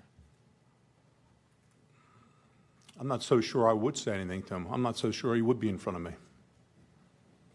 Take a look at my daughter. I don't have anything to say to him. What could I say? How he disappointed me, how he failed Logan, how he failed everybody in his community. How many Alexander Dickeys do you think are out in South Carolina right now? How many Mecklenburg? Heck, there was 4 murders in Charlotte last week. I mean, come on. This isn't working. It's not working for anyone. Thank you for your bravery coming here today. I know it's not easy for any of the witnesses. And with that, Mr. Chairman, I yield back. Thank you. I recognize Mr. Knott from the state of North Carolina. Thank you, Mr. Chairman. To the witnesses here, thank you for your time. Thank you for your testimony. Ms. King, it's always good to see you again. Mr. Asher, I want to start with you. You talked about the decline in the homicide rates over the last time period. What time period specifically are you referring to? In general, murder rose 30% nationally in 2020, had stayed generally at that level between 2020 and 2022, fell about 10% in 2023. Last year, the FBI had it at 14, 15%, and then so far, the best estimate is roughly a 20% decline this year. And what, in terms of the homicides that you're referring to, what are the overall numbers per year on average? 2014 is previously the lowest murder rate ever recorded in the U.S., was about 14,500. In 2020, it hit about 22,000. And are you referring to convictions, charges? No, this is just from police reporting. This has nothing to do with the prosecution angle. The only reason why I'm asking is you're aware that it is a homicide to sell a lethal dose of drugs, correct? So in this case, it's the difference between a homicide and a murder. From the prosecution side, that can be a homicide, but from the way that the FBI is counting it, it would be a non-murder homicide. A non-murder homicide. Okay. Well, yes. A homicide a criminal activity results in the death of the victim, correct? Yes. And isn't it true that since 2000, there have been roughly 1.5 million victims who have lost their lives because of overdoses? I don't have that number, but I can't. Okay. So I don't doubt that. That's not as rosy as, crime is going away, crime is decreasing, correct? That's 1.5 million, 1.5 million Americans over the last 20 years who are not captured in this batch of stats. It's astounding.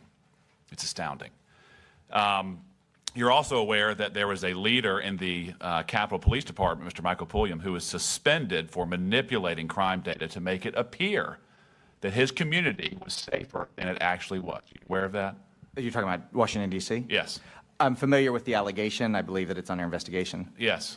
So it is potentially feasible that the conclusions that you're deriving, taken from police departments, are not the full picture. I believe that it is the full picture. I know you do, but it's possible. I'm just asking if it's possible. So crime data is very flawed. You just disregarded 1.5 million dead Americans. Well, I'm to not try to paint the picture anybody, that we are in a safer community even, now. Even overdoses are falling this year. I think that I can appreciate it. That's because they've been so elevated. Well, and they're falling because we have protected the American citizens by securing the border. One can appreciate a trend that we are seeing currently, a downward trend in both overdoses. We're seeing a downward trend in murder. We're seeing a downward trend in violent crime, while also not saying that these trends are acceptable, that the problem is solved. When you sit here and look at and talk to the people on the ground in Charlotte, sir, I would submit that your conclusions are not tethered to reality. Now, Officer Campbell, I want to talk to you just briefly about various initiatives. There's been a lot of discussion about partisanship and how the Democratic Party is not soft on crime. And there are some Democrats who are not soft on crime. But in terms of defunding the police, a clarion call for the Democratic Party, does that make us more or less safe? I would say that makes us less safe. What about working feverishly against long-term incarceration? Is that more or less safe? Less safe. Mr. Woody, what about cashless bail? Again, that's a uniquely partisan initiative, funded by Democrats nationally, locally, and state level. Does that make us more or less safe? Cashless bail makes us less safe. Mr. Campbell, in regards to the complete disregard of our borders, our immigration laws, does that make us more or less safe? Less safe. What about decriminalizing all drugs? That's a partisan initiative in some parts of the country. More or less safe? Less safe. What about funding NGOs? Tens of billions. We talk about funding. We talk about mental health. We talk about victims funding. Tens of billions of dollars over the last 4 years that was handed directly to people who were here illegally. Does that make us more or less safe? Be less safe.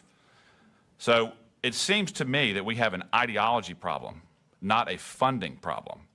And would you say it's a coincidence that the top 10 most dangerous cities in the country are led locally by Democrats? Is that a coincidence? No. Now, Mr. Federico, I want to ask you, there's been a lot of discussion about you cannot incarcerate your way to public safety. Do you agree with that? Well, how can we find out? We don't do it. Right. I mean, there's percentages out there that after 3 years, after 3 years of release, 68% of them are rearrested. Right. So we've got to figure it out first. Put them there first, then let's do the math. Right. If someone has 39 arrests, 25 felonies, you think they've earned the right to be in a jail cell? He has probably one of the best resumes of a criminal. You think he deserves mental health, or does he deserve to be in jail? I think he deserves to be dead. Yeah. Ms. Alderman, in regards to your tragedy, again, thank you for being here. Did the criminal who affected you so mightily, does he deserve mental health, or does he deserve to be in jail? The criminal, Time has expired, but I'll let you finish that question. the criminals who killed Mary are not mentally ill, so it's not a valid concern of mine. Thank you. Mr. Chairman, I have a unanimous consent request, just one this time. I ask unanimous consent to enter into the record an article from Reuters dated September 29, 2025, entitled Exclusive Federal Drug Prosecutions Fall to Lowest Level in Decades as Trump Shifts Focus to Deportations. Without objection. We recognize the gentleman from North Carolina, Mr. Harris. Thank you, Mr. Chairman, and thank you to all of my colleagues for coming to be a part of this. I want to thank you for holding this hearing here in the city of Charlotte. I moved to Charlotte 20 years ago, brought my family here to become the pastor of First Baptist Church here in downtown Charlotte. And I can tell you that in that 20 years, the Charlotte that we have discussed here today, there's a lot of issues that I think all of us have recognized. And quite frankly, I'm very thankful to have an opportunity for us to converse on how we can make it safer and for its residents and its visitors. All of us here in this room and across the country have seen the video of the tragic murder of Irina Zarutsko. We've heard the harrowing stories that all of you have shared today. And again, I add my heartfelt condolences to you, but my incredible admiration for your strength and resolve and courage to continue to tell the stories. And you cannot quit telling them. And I'm very grateful for your willingness to step up. But in the case of Irina Zarutska, DeCarlos Brown Jr., we know, had a long criminal history. And despite this, in his last encounter with the law prior to murdering Irina, Magistrate Teresa Stokes released him back into the community with only a simple, and I quote, written promise to appear for his trial. Now, sadly, it's all too common for a criminal to be let off easy by a judge, only to have him turn around and commit even worse crime. And you know, and I know, this is unacceptable. Officer Campbell, I want to turn to you quickly. Have you encountered situations where individuals with a history of violent crime were released and you saw later reoffended? That would be the majority of the people I arrested. The majority. Thank you, sir. In your view, how do lenient bail policies impact crime in Charlotte? It would increase it because they know they're not going to be held accountable. And how do you as a police officer feel when these criminals are arrested and are shortly released immediately back into the public? I feel like the majority of the work that I've done was pointless because they'll be out on the streets while I'm still writing the report. Well, in my view, lenient bail policies are not working in the city of Charlotte or cities across this nation. Criminals need to know that when they get arrested, they will not be immediately released on just an unsecured bond or written promise to appear. In fact, I want to share a story that former Union County DA John Snyder shared with me years back. A man was arrested just over the Charlotte border in Union County, and that I represent. Being a repeat offender in Charlotte, he suddenly noticed that the police car was headed in the opposite direction of Mecklenburg County Jail. After raising this concern with the police officer, he was informed he had been arrested in Union County, not Mecklenburg. And upon hearing this, the man began sobbing because he knew he was going to jail that night and would spend the night in jail. Jurisdictions across the state should strive to send a similar message wherever you are. Many of those issues need to be dealt with by our North Carolina General Assembly, as we've heard today, and I'm glad to see that they're already doing so with the passage of Irina's law. And I'm certainly praying, and I hope all of you are urging Governor Stein to find the courage to sign it into law. And Mr. Woody, turning to you, could you please describe for all of us the changes that Irina's law would make to North Carolina's system for bail?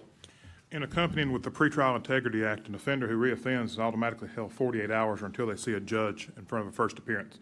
In addition to that, it would recuse the people from having an unsecured bail.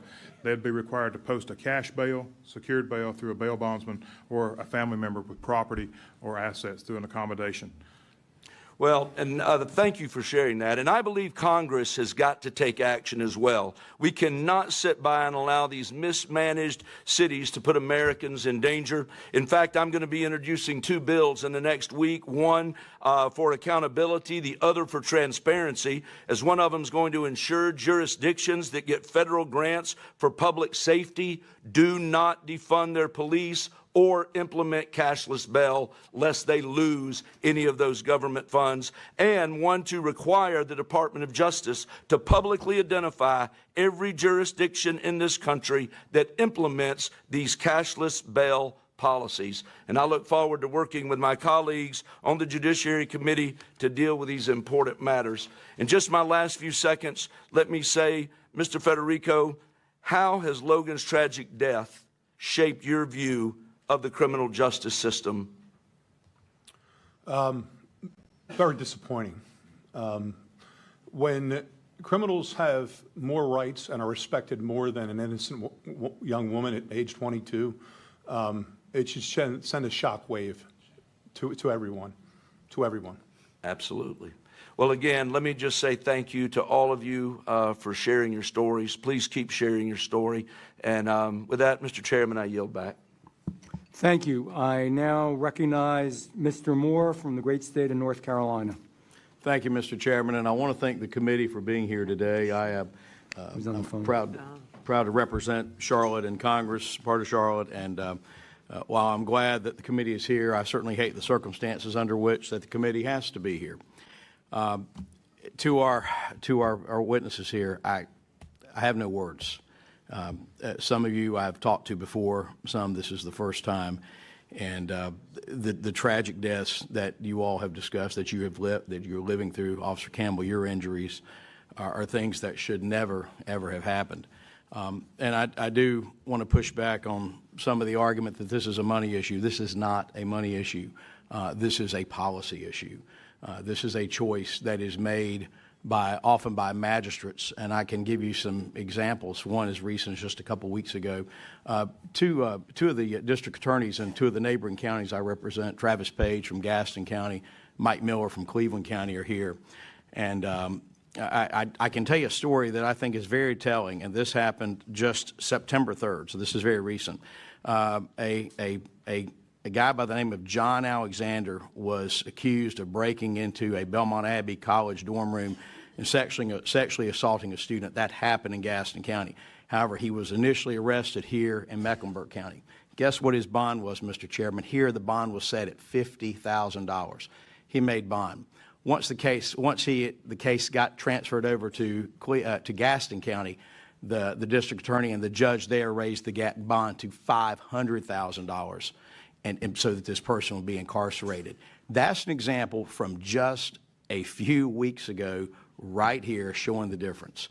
And the fact that you have this pattern happening right here in the two counties that I hear about the most, the complaints about, are Mecklenburg County and Durham County. Those are the two that I hear about most often when I talk to law enforcement officials all around the state.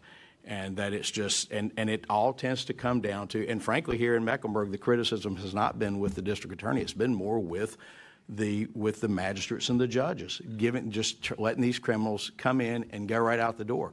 I mean, Officer Campbell, you just testified there are times when you're still doing the paperwork and the criminal is walking back out on the street. Is that correct? That would be correct. And just curious, I mean, how is that is that more often than not, or is that just kind of a rare thing? No, it happens quite frequently. I mean, that should not be that should shock everyone.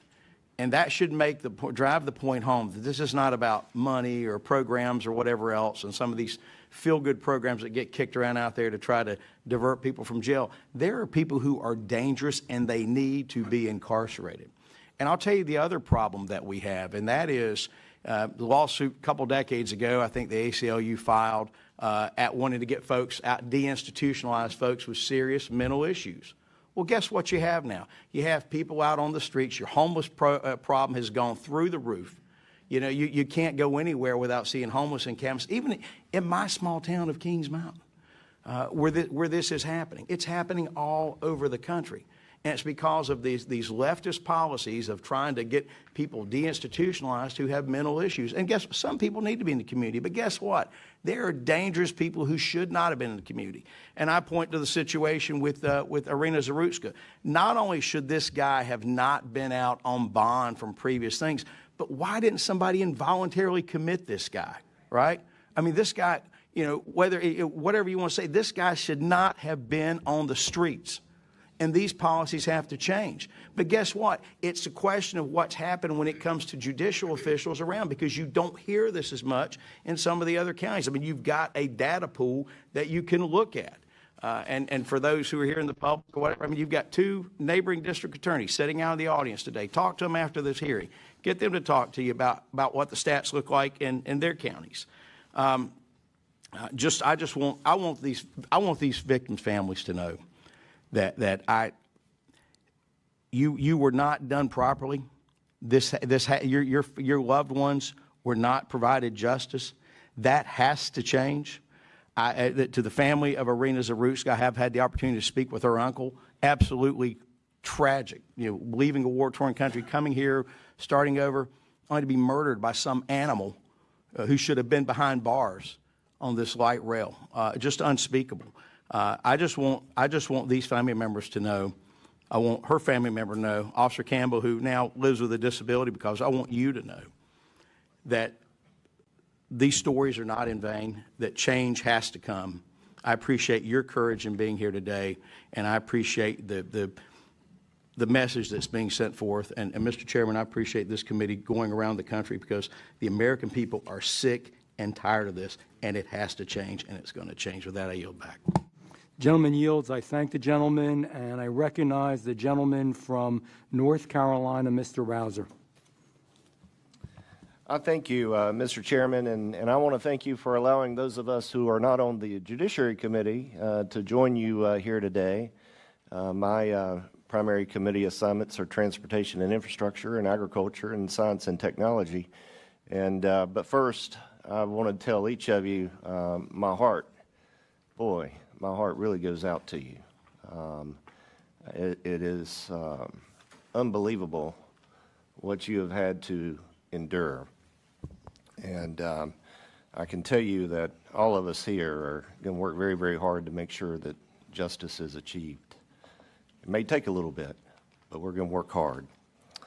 I also want to acknowledge that my mind and heart are with my friends in our community of Southport, which is in my district.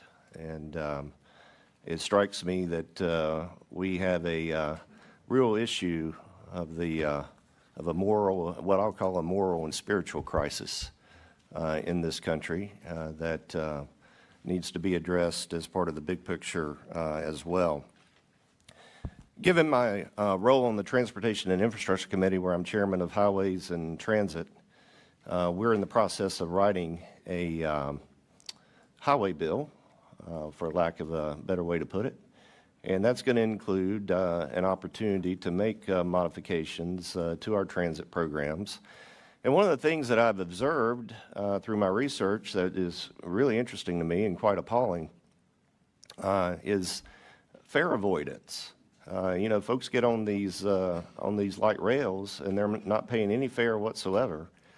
That was the case, with the murder here in Charlotte a few weeks ago.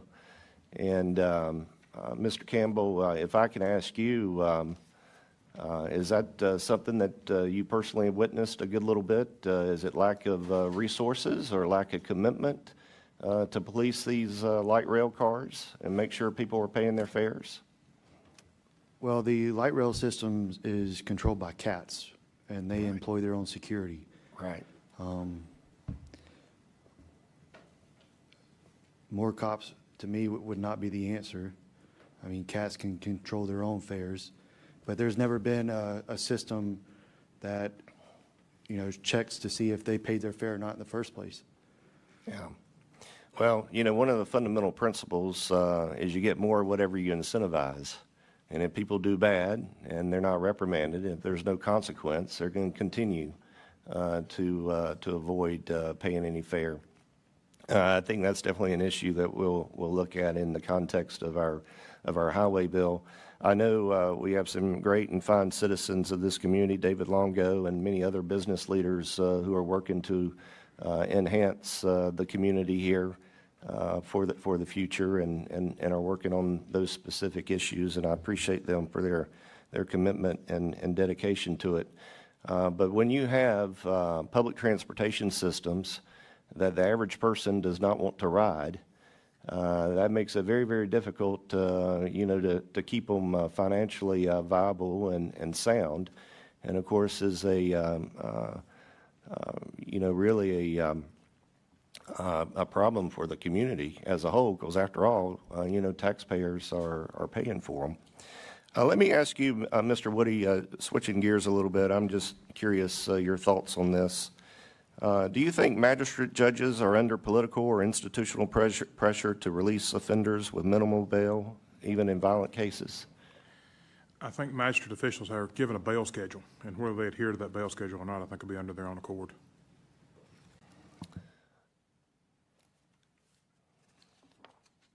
Let me also, Mr. Campbell, back to you. Based on your experience in law enforcement, have you observed a correlation between the implementation of more lenient criminal justice policies and an increase in violent crime in the Charlotte region? Yes. Unequivocally, yes. Yes. Thank you, Mr. Chairman. I yield back. Thank the gentleman. Mr. Chairman, I have a unanimous consent request. I ask unanimous consent to enter into the record an article written by Rachel Crumpler and Taylor Knopp titled Charlotte Light Rail Killing Exposes Gaps in NC's Mental Health System, published by the NC Health News on September 25th, 2025. Without objection, I also have a couple of UCs. One is the new Senate Judiciary Report, the Grassley Report, which shows Biden DOJ sent taxpayer-funded grants to Soros-backed soft-on-crime NGOs. That money, your tax money, actually went there.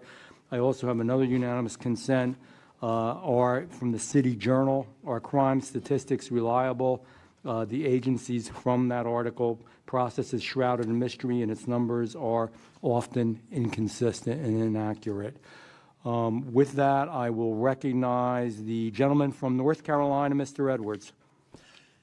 Thank you very much, Mr. Chair. And again, I appreciate the opportunity to be waived onto this committee, to visit Charlotte, and to hear from this fine panel of witnesses. To each of you, thank you for being here. Thank you for your courage. I want to apologize to you, first of all. I find it interesting that we've heard in many situations from the folks that have talked today, efforts to distract us from what the actual issues are, efforts to create diversions from the horrible stories that we've heard from our witnesses here today. We've heard this issue politicized with documents that have been entered that have absolutely nothing to do with the relevance of your stories. And I apologize to you for that. Frankly, I'm embarrassed that way too many times this is the way Congress operates.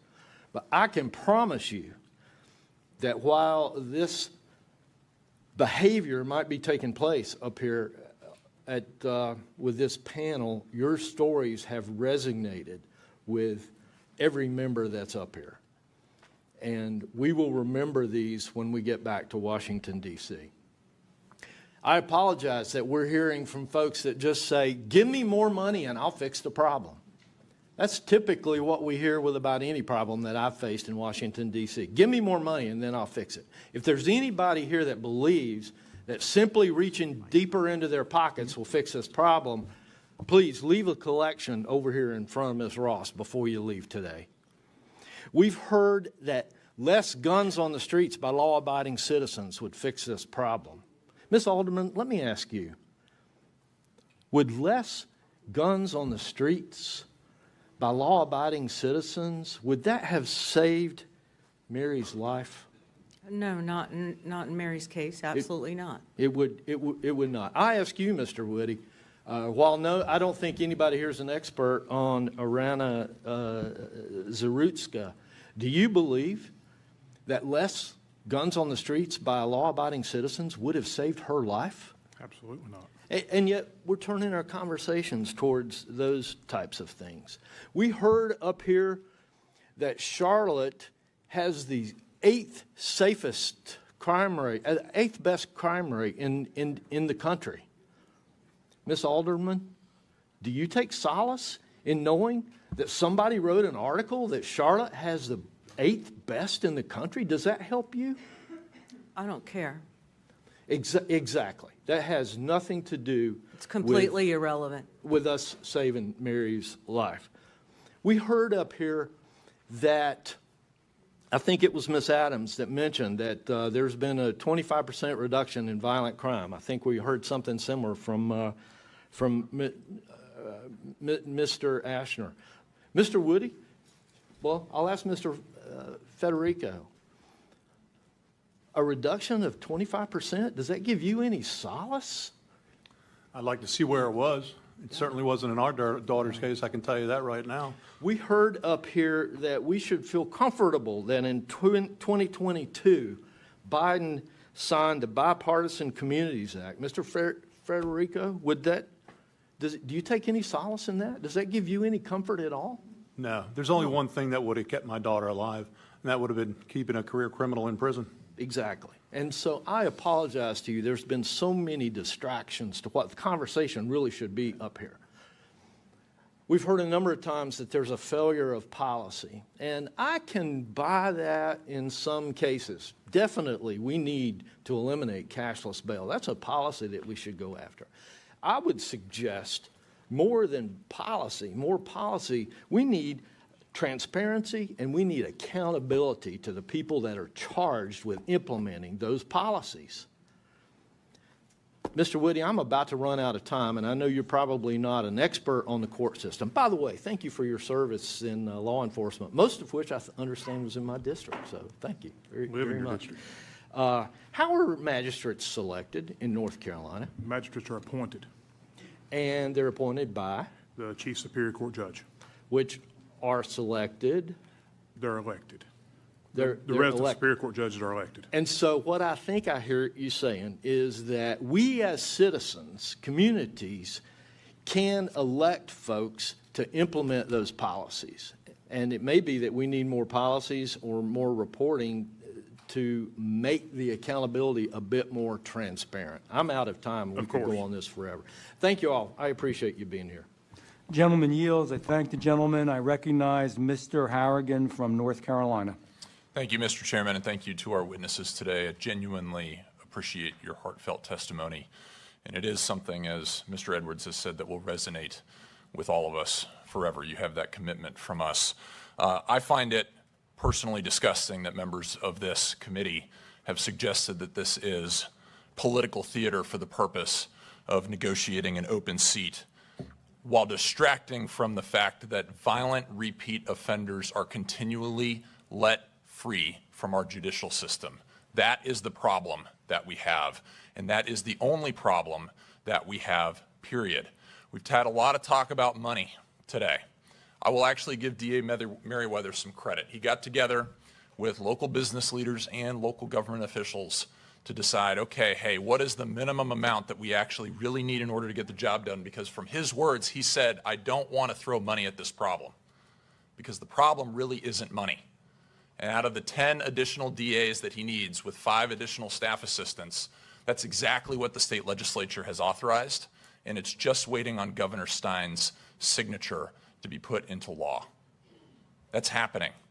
But we've got to understand that the lack of 10 DAs in a system that has 84 DAs already is not the problem, and it's mutually exclusive from the problem of judicial posture with respect to judges and magistrates simply allowing violent repeat criminals back on our streets, as well as trial delays, which, as we all know, over the course of time, we lose witnesses, we lose accuracy of testimony. It degrades the system of justice that we have. We cannot allow this to continue to stand. But what I find absolutely indefensible is politicizing this committee testimony here today in front of these victims and the families of these victims, saying that this is for political purposes. Mr. Asher talked about statistics today.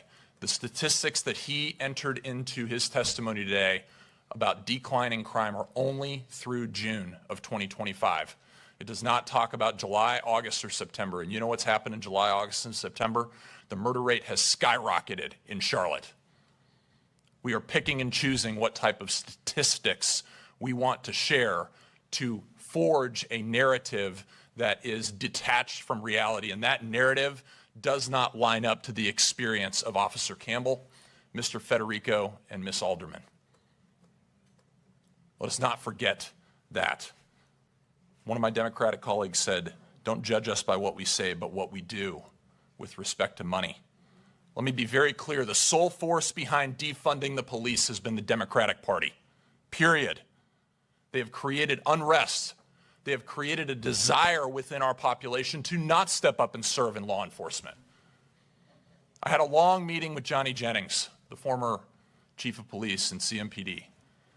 And I asked for a meeting. I said, what's working, what's not working? I want to go through everything so that I might be able to help you. And at the end of what was supposed to be a 45-minute meeting that actually lasted 3.5 hours, he said, Mr. Harrigan, I just want to thank you. And I said, why, Chief? And he said, because not one time in my entire career, 30 years, has an elected official asked to talk to me about what's working, what's not working, and that let me know that they had my back.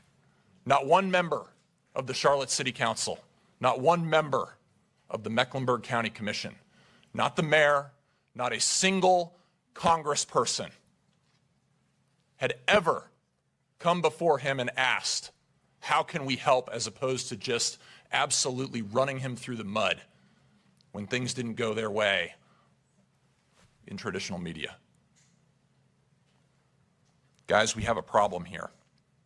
We have a very real problem that we need to work together to solve. But we have to understand what is the root of this problem. And it is, as Mr. Moore said, it is not money. It is poor policy built on poor principle that is leading us down the road to failed outcomes. We have failed leaders who are leading us down the road to failed outcomes, and it's their kids that paid the price. That's got to stop. I've got a daughter, 2 daughters, Reagan and McKinley. They're 6 and 8. And God forbid, if something like that ever happened to them, I could not be a civil citizen. Mr. Federico, I thank you for your restraint today. God bless you. I yield back. The gentleman yields. I recognize Mr. Schmidt from the great state of Kansas, I believe.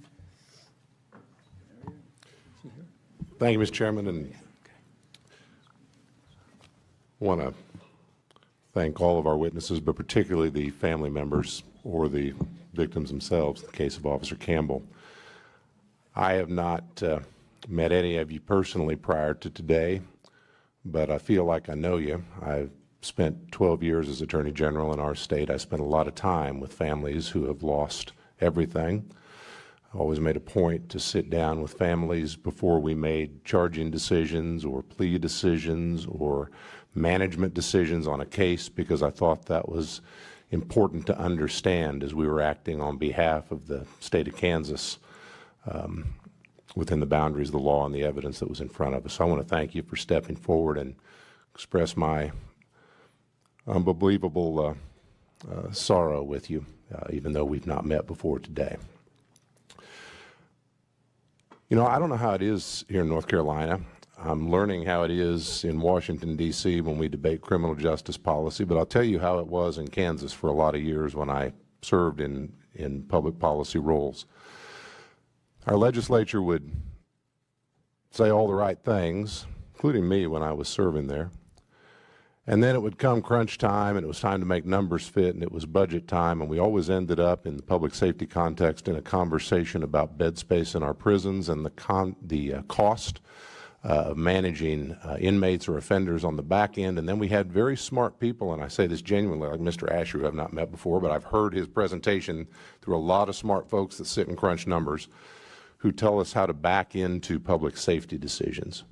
And then we would make those decisions, and I'd often vote against them, because it ended up with the decision being that you had decided how many people you were willing to pay to correct, and then you were deciding who went to the top of the list to be corrected. And everybody else wound up on early release, they wound up on work release, perhaps they wound up with a cashless bail option. We didn't have that in Kansas, we repelled that. I always thought that was backwards. I always thought you ought to sit down with individuals who had lost a loved one or who were themselves victims of crime. You ought to make policy decisions based on what you thought justice was in an individual case, and then you ought to make resource decisions based upon what your policy decisions were on what justice demanded. And I thought that was correct, even as a fiscally conservative guy, because I think public safety is a core function of state and local government and of the federal government within our boundaries. And so I guess I would just ask, I'm going to start with Ms. King, because she's worked the system as a prosecutor. I mean, do you share that general philosophy that we ought to decide who we need off the streets first, then figure out what it costs, as opposed to deciding how much we're willing to spend and then figure out who we can get off the streets with the resources available? I think the criminal justice system is dependent upon who commits the crime. And so who commits the crime is who the resources, whether that's investigation, prosecutorial, that's how those resources are allocated, working cases against the individuals that commit the crime. Officer Campbell, how about you? You've seen both sides of the system now.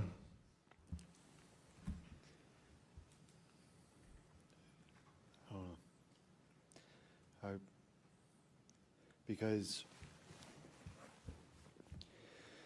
I don't know where you want me to begin. Wherever you think's Because appropriate. we sit here and we allocate funds and time and equipment to arresting one person. Go through the system, they're already back out. They commit another crime before they have the court case. Now you got 2 court cases. It just keeps piling up. So that would be my experience in this whole thing. Mr. Woody, you deal with a particular slice of the offender population at a particular moment in time. Any thoughts on that general approach? I think the general approach would be that there has to be some sort of accountability for the offender. We start with the accountability at the date of arrest, and the accountability follows them throughout the duration of the charge, so the snowball effect doesn't begin. I think cashless bail has no accountability for the offender. They're released 1 day, 2 days, 3 days with no consequences versus secured bail. If they go through a secured bail process, they have family, someone with collateral, someone with skin in the game to verify that they go to the court system. Mr. Federico. The safety of the community has to come first. And if that is putting somebody in prison right away and not letting him go until it's ready as far as their hearing, you have to think of the community first. Nobody thought of the community first. 39 arrests, 25 felonies. Amen. Come on. Seriously. Who can possibly explain that to me? No. So it has to be, you put them in there, we'll worry about it later. We'll figure it out. Simple as that. Amen, sir. And I believe I'm out of time. I would ask Ms. Alderman, but I'll leave it to the chairman on that. Thank the gentleman, both of you actually. Let me get my place here. Yes, Mr. McDowell, I recognize Mr. McDowell, the gentleman from North Carolina. Well, thank you, Mr. Chairman, and thank you to each of the witnesses for being here today. I want to first address something that one of my colleagues said to begin this hearing, which was that apparently all of the folks on the Republican side are here to talk about catchy slogans, and that's what we care about. And I take offense to that. And I think it's wrong, and I think it needs to be called out because 9 months ago, I was sworn in to serve as a member of Congress, and the only reason that I ran for Congress was because my little brother is one of those statistics that Mr. Asher failed to mention. He was killed by fentanyl poisoning. And this is not a statistic for me. This is not a catchy slogan. What this is a way for me to get up and do something about it. I wouldn't be in Congress were it not for failed policies of Democrat politicians that left our border wide open. And so I take offense to what my colleague said to begin this meeting, that all we care about is catchy slogans, because it's wrong. I know firsthand, Mr. Federico, what it's like to see that picture, a picture of a lost loved one that drives you, that motivates you. In my office, I keep a picture of my brother that I have to see every single day before I go to vote, so I remember why I'm here. And every day when I see him, I will see Logan, because that's why I'm here. I'm here to do something about it.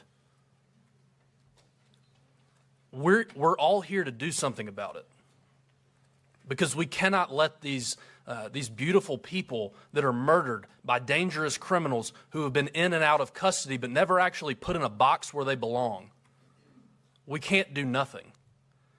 There's been a lot of conversation today about funding and mental health, and my wife is a therapist, and I don't think, as good as she is, I don't think an hour a week with my wife would have saved Irina, because I don't think that would have saved DeCarlos Brown's mental health. No, he's an animal, he's a criminal, and that is obvious by the horrific video that we saw. He belongs in a jail cell, and it is a failure. I won't even call them leaders, because they're not leaders, because leaders would have made sure that he was in prison. They're elected officials that didn't do their job, and they need to be called out for it. I hate that Mr. Asher is not here to talk about the rosy statistics that he offered us today, but I don't think that those rosy statistics really do anything for victims' families. And so, Mr. Federico, I have a question for you. Do the statistics that Mr. Asher shared with us today, do they do anything to ease your pain? I think they're crap. I concur. And unfortunately for the narrative that my friends on the other side of the aisle are trying to paint, I'm going to yield the rest of my time to Representative Knott to continue his questioning. Thank you, Representative McDowell. You know, it's alarming that we've been told it's a funding issue, it's a mental health issue. You can't incarcerate your way or law enforcement your way out of crime. Stats tell you, Charlotte, that you're safe, so sit down and be quiet. It's outrageous. It's outrageous. And their statistician said, disregard 1.5 million dead Americans. That law enforcement data that he utilized is inherently flawed. But sit down and be quiet because you're safe. I find it outrageous. We do not have a spending problem. We have an ideology problem. And when we start to look at behavior as some sort of collective trend or some sort of disparate impact if we actually police, rather than what one person does he or she deserve to be charged and prosecuted, we're going to be way off course. That's it. Justice is blind. If you commit a crime, you deserve to be prosecuted. And I hate to say this, but I've been very convicted up here. If any of us on this row right here had something stolen from us, if we were slapped, punched, shoved to the ground, do you think that we would be crying mental health? I find it laughable. I find it laughable. And I'm astounded that when we look at the brutal murder of Irina, how anybody could conclude this is a mental health crisis is astounding. I'm short on time. Ms. King, let me just ask you, one tool that I think is underutilized is the task force officer model. Can you briefly summarize how we can implement that around the country to force multiply for good? Absolutely. The task force model, which was best utilized through the Organized Crime Drug Task Force, combines resources at both the federal and the state level, law enforcement, and even prosecutors. The benefit of that is because oftentimes local law enforcement, they know the drivers of the violent crime on the street. They're in the community every day. They know those repeat offenders. However, the federal law enforcement oftentimes does in fact have more resources, whether that be money to throw at investigations and or manpower. And so combining those tools really does make a bigger and better impact. They're able to make bigger and better cases, and really they're able to focus their attention on specific problems such as violent crime. In my experience as a prosecutor, the most violent people I was ever able to prosecute were in fact a result of a task force model. And so I would echo that. I know the OCDEF program has been dismantled. I would echo that bringing back programs such as that are in fact tremendously instrumental in our communities. Thank you. The gentleman yields, and the gentleman yields, and last but not least, we have the gentleman from South Carolina, Mr. Norman. You know, I've sat here for, 2.5 hours and heard members that serve in Congress quote statistics. Quote statistics. Crime statistics down in Charlotte. How does that help the victims that are up here? What if, Ms. King, if your daughter or your granddaughter or Congresswoman Ross and Adams used your time to quote how crime is down, what about calling your mayor out, Mayor Lyles, who failed to report the stabbing? Bring that picture up here. Who failed to report the stabbing. It happened in August 22nd. Where's your voice for that? Where's your voice for those, for the children who were, as my colleague mentioned, were led across the border to the tune of 20 million people by your president who opened the door? We finally had a president that stopped it. And you criticize Trump and quote statistics? Are you kidding me? It's a disconnect. What about the 14,000 murders last year? What about that statistic? What about the, Mr. Federico, what'd you say, 39 violations, 25 felonies? He's out. He's out. This is an insult. You could fill this entire room with victims all across Charlotte, and I'm from South Carolina, but you could take just a county and fill everybody here. And y'all using your voice as members of Congress? No, it's more than about money. What about cutting the pay of those judges who cut these criminals loose? What about them? Yeah, y'all put the handcuffs on the police, and you put the handcuffs on the police instead of on the victims. It blows my mind as I sit here and hear this. Let me give you a visual. Ms. Federico, I see your daughter. What about this? Mr. Chairman. What about this? This is the moment before she. Hey, Mr. Chairman, it's my time. It's not her time. It's the gentleman's time. It is the gentleman's time, and it is his right as a member of Congress to testify. I'm serious. What about, where was her? Well, how about that statistic? Did it help her? Tell me, did it help her? No, it did not. It's a miscarriage of justice. And for members to sit up here and use their time, it's amazing that in America, what happens here, what happens to this young lady, what happened to your daughter and your granddaughter, that's like Mary. That's what happens in third world countries. What happened to Charlie Kirk? That's what happens in third world countries. And you got members of your party who are, many of which identified with the assassin. All I'm saying is this is not time for politics. This is not time for any race. It's not time of any party. It's about time of justice. And like Mr. Federico said, until we stop putting people in prison, no amount of money, no amount of heartbreak and try to decide, is it mental illness, is it whatever it is, I don't care what it was. They murdered right here.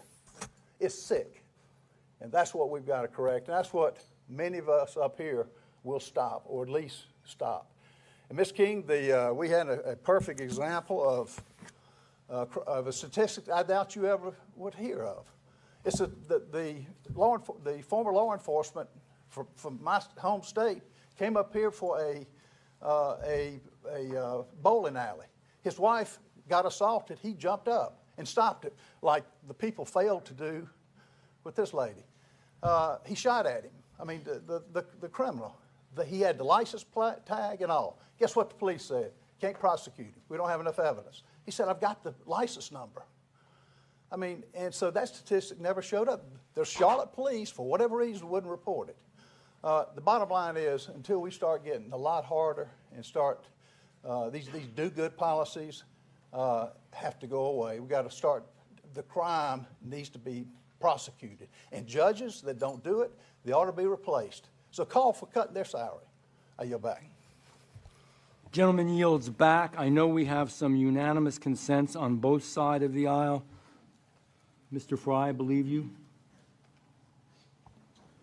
Yes, Mr. Chairman, I've got two UCs. One is an article in the National Police Association written by Doug Wiley. After 21 years as defense attorney, Byron Gibson isn't much of a prosecutor. I also have you want to do them all collectively? Yes. Okay. I also have the SLED report from Alexander Dickey, who was the murderer of Logan Federico. Without objection. Thank you, Mr. Chairman. Ms. Ross, I believe you have some ranking member. I have a few. Thank you. So I ask unanimous consent to enter into the record a report written by Kylie Murdoch and Jim Kessler, 21st Century Red State Murder Crisis, published by Third Way, February 27th. Without objection. Unanimous consent, report written by Chandler Hall, highest rates of gun homicides are in rural counties, published by the Center for American Progress. Without objection. An article written by Nick Wilson titled Trump Administration's Budget Will Undermine ATF's Effort to Prevent Violent Crime. And an article written by our witness, Mr. Asher, who had to leave, What to Do About Crimes Persistent. Without objection. And then a unanimous consent to enter into the record an article written by Michael Waldman, Trump Defunds Effective Crime Prevention Policies. Without objection. So, I want to... Ms. Adams has one. I'm sorry. Mr. Chairman, I'd like to enter into the record, ask unanimous consent to submit the CMPD report, a weekly crime report, Charlotte, Mecklenburg, from August 24th to 2025, showing a 30% decline in homicides compared to the same period last year. Without objection. I want to apologize to Oreen's family for that photo. They don't want that continue to be used to politicize, and that's exactly what your you time did. has expired. Your time has expired. Mr. Chairman, a unanimous consent request. Yes. Move to admit Heritage podcast, The Blue City Murder Problem. The left's claim that America has a red state murder problem is misleading and deflects from progressive soft-on-crime policies that have wreaked havoc. Without objection. So I want to thank you all for being here. I do want you to know one thing. Politics is not what it should be sometimes, but I believe that the majority of folks up here really did hear you, for real. And we'll do the very best that we can. It concludes today's hearing, and we thank our witnesses for appearing before the subcommittee today. Without objection, all members will have 5 legislative days to submit additional written questions for the witnesses or additional materials for the record as so desired. The hearing is adjourned.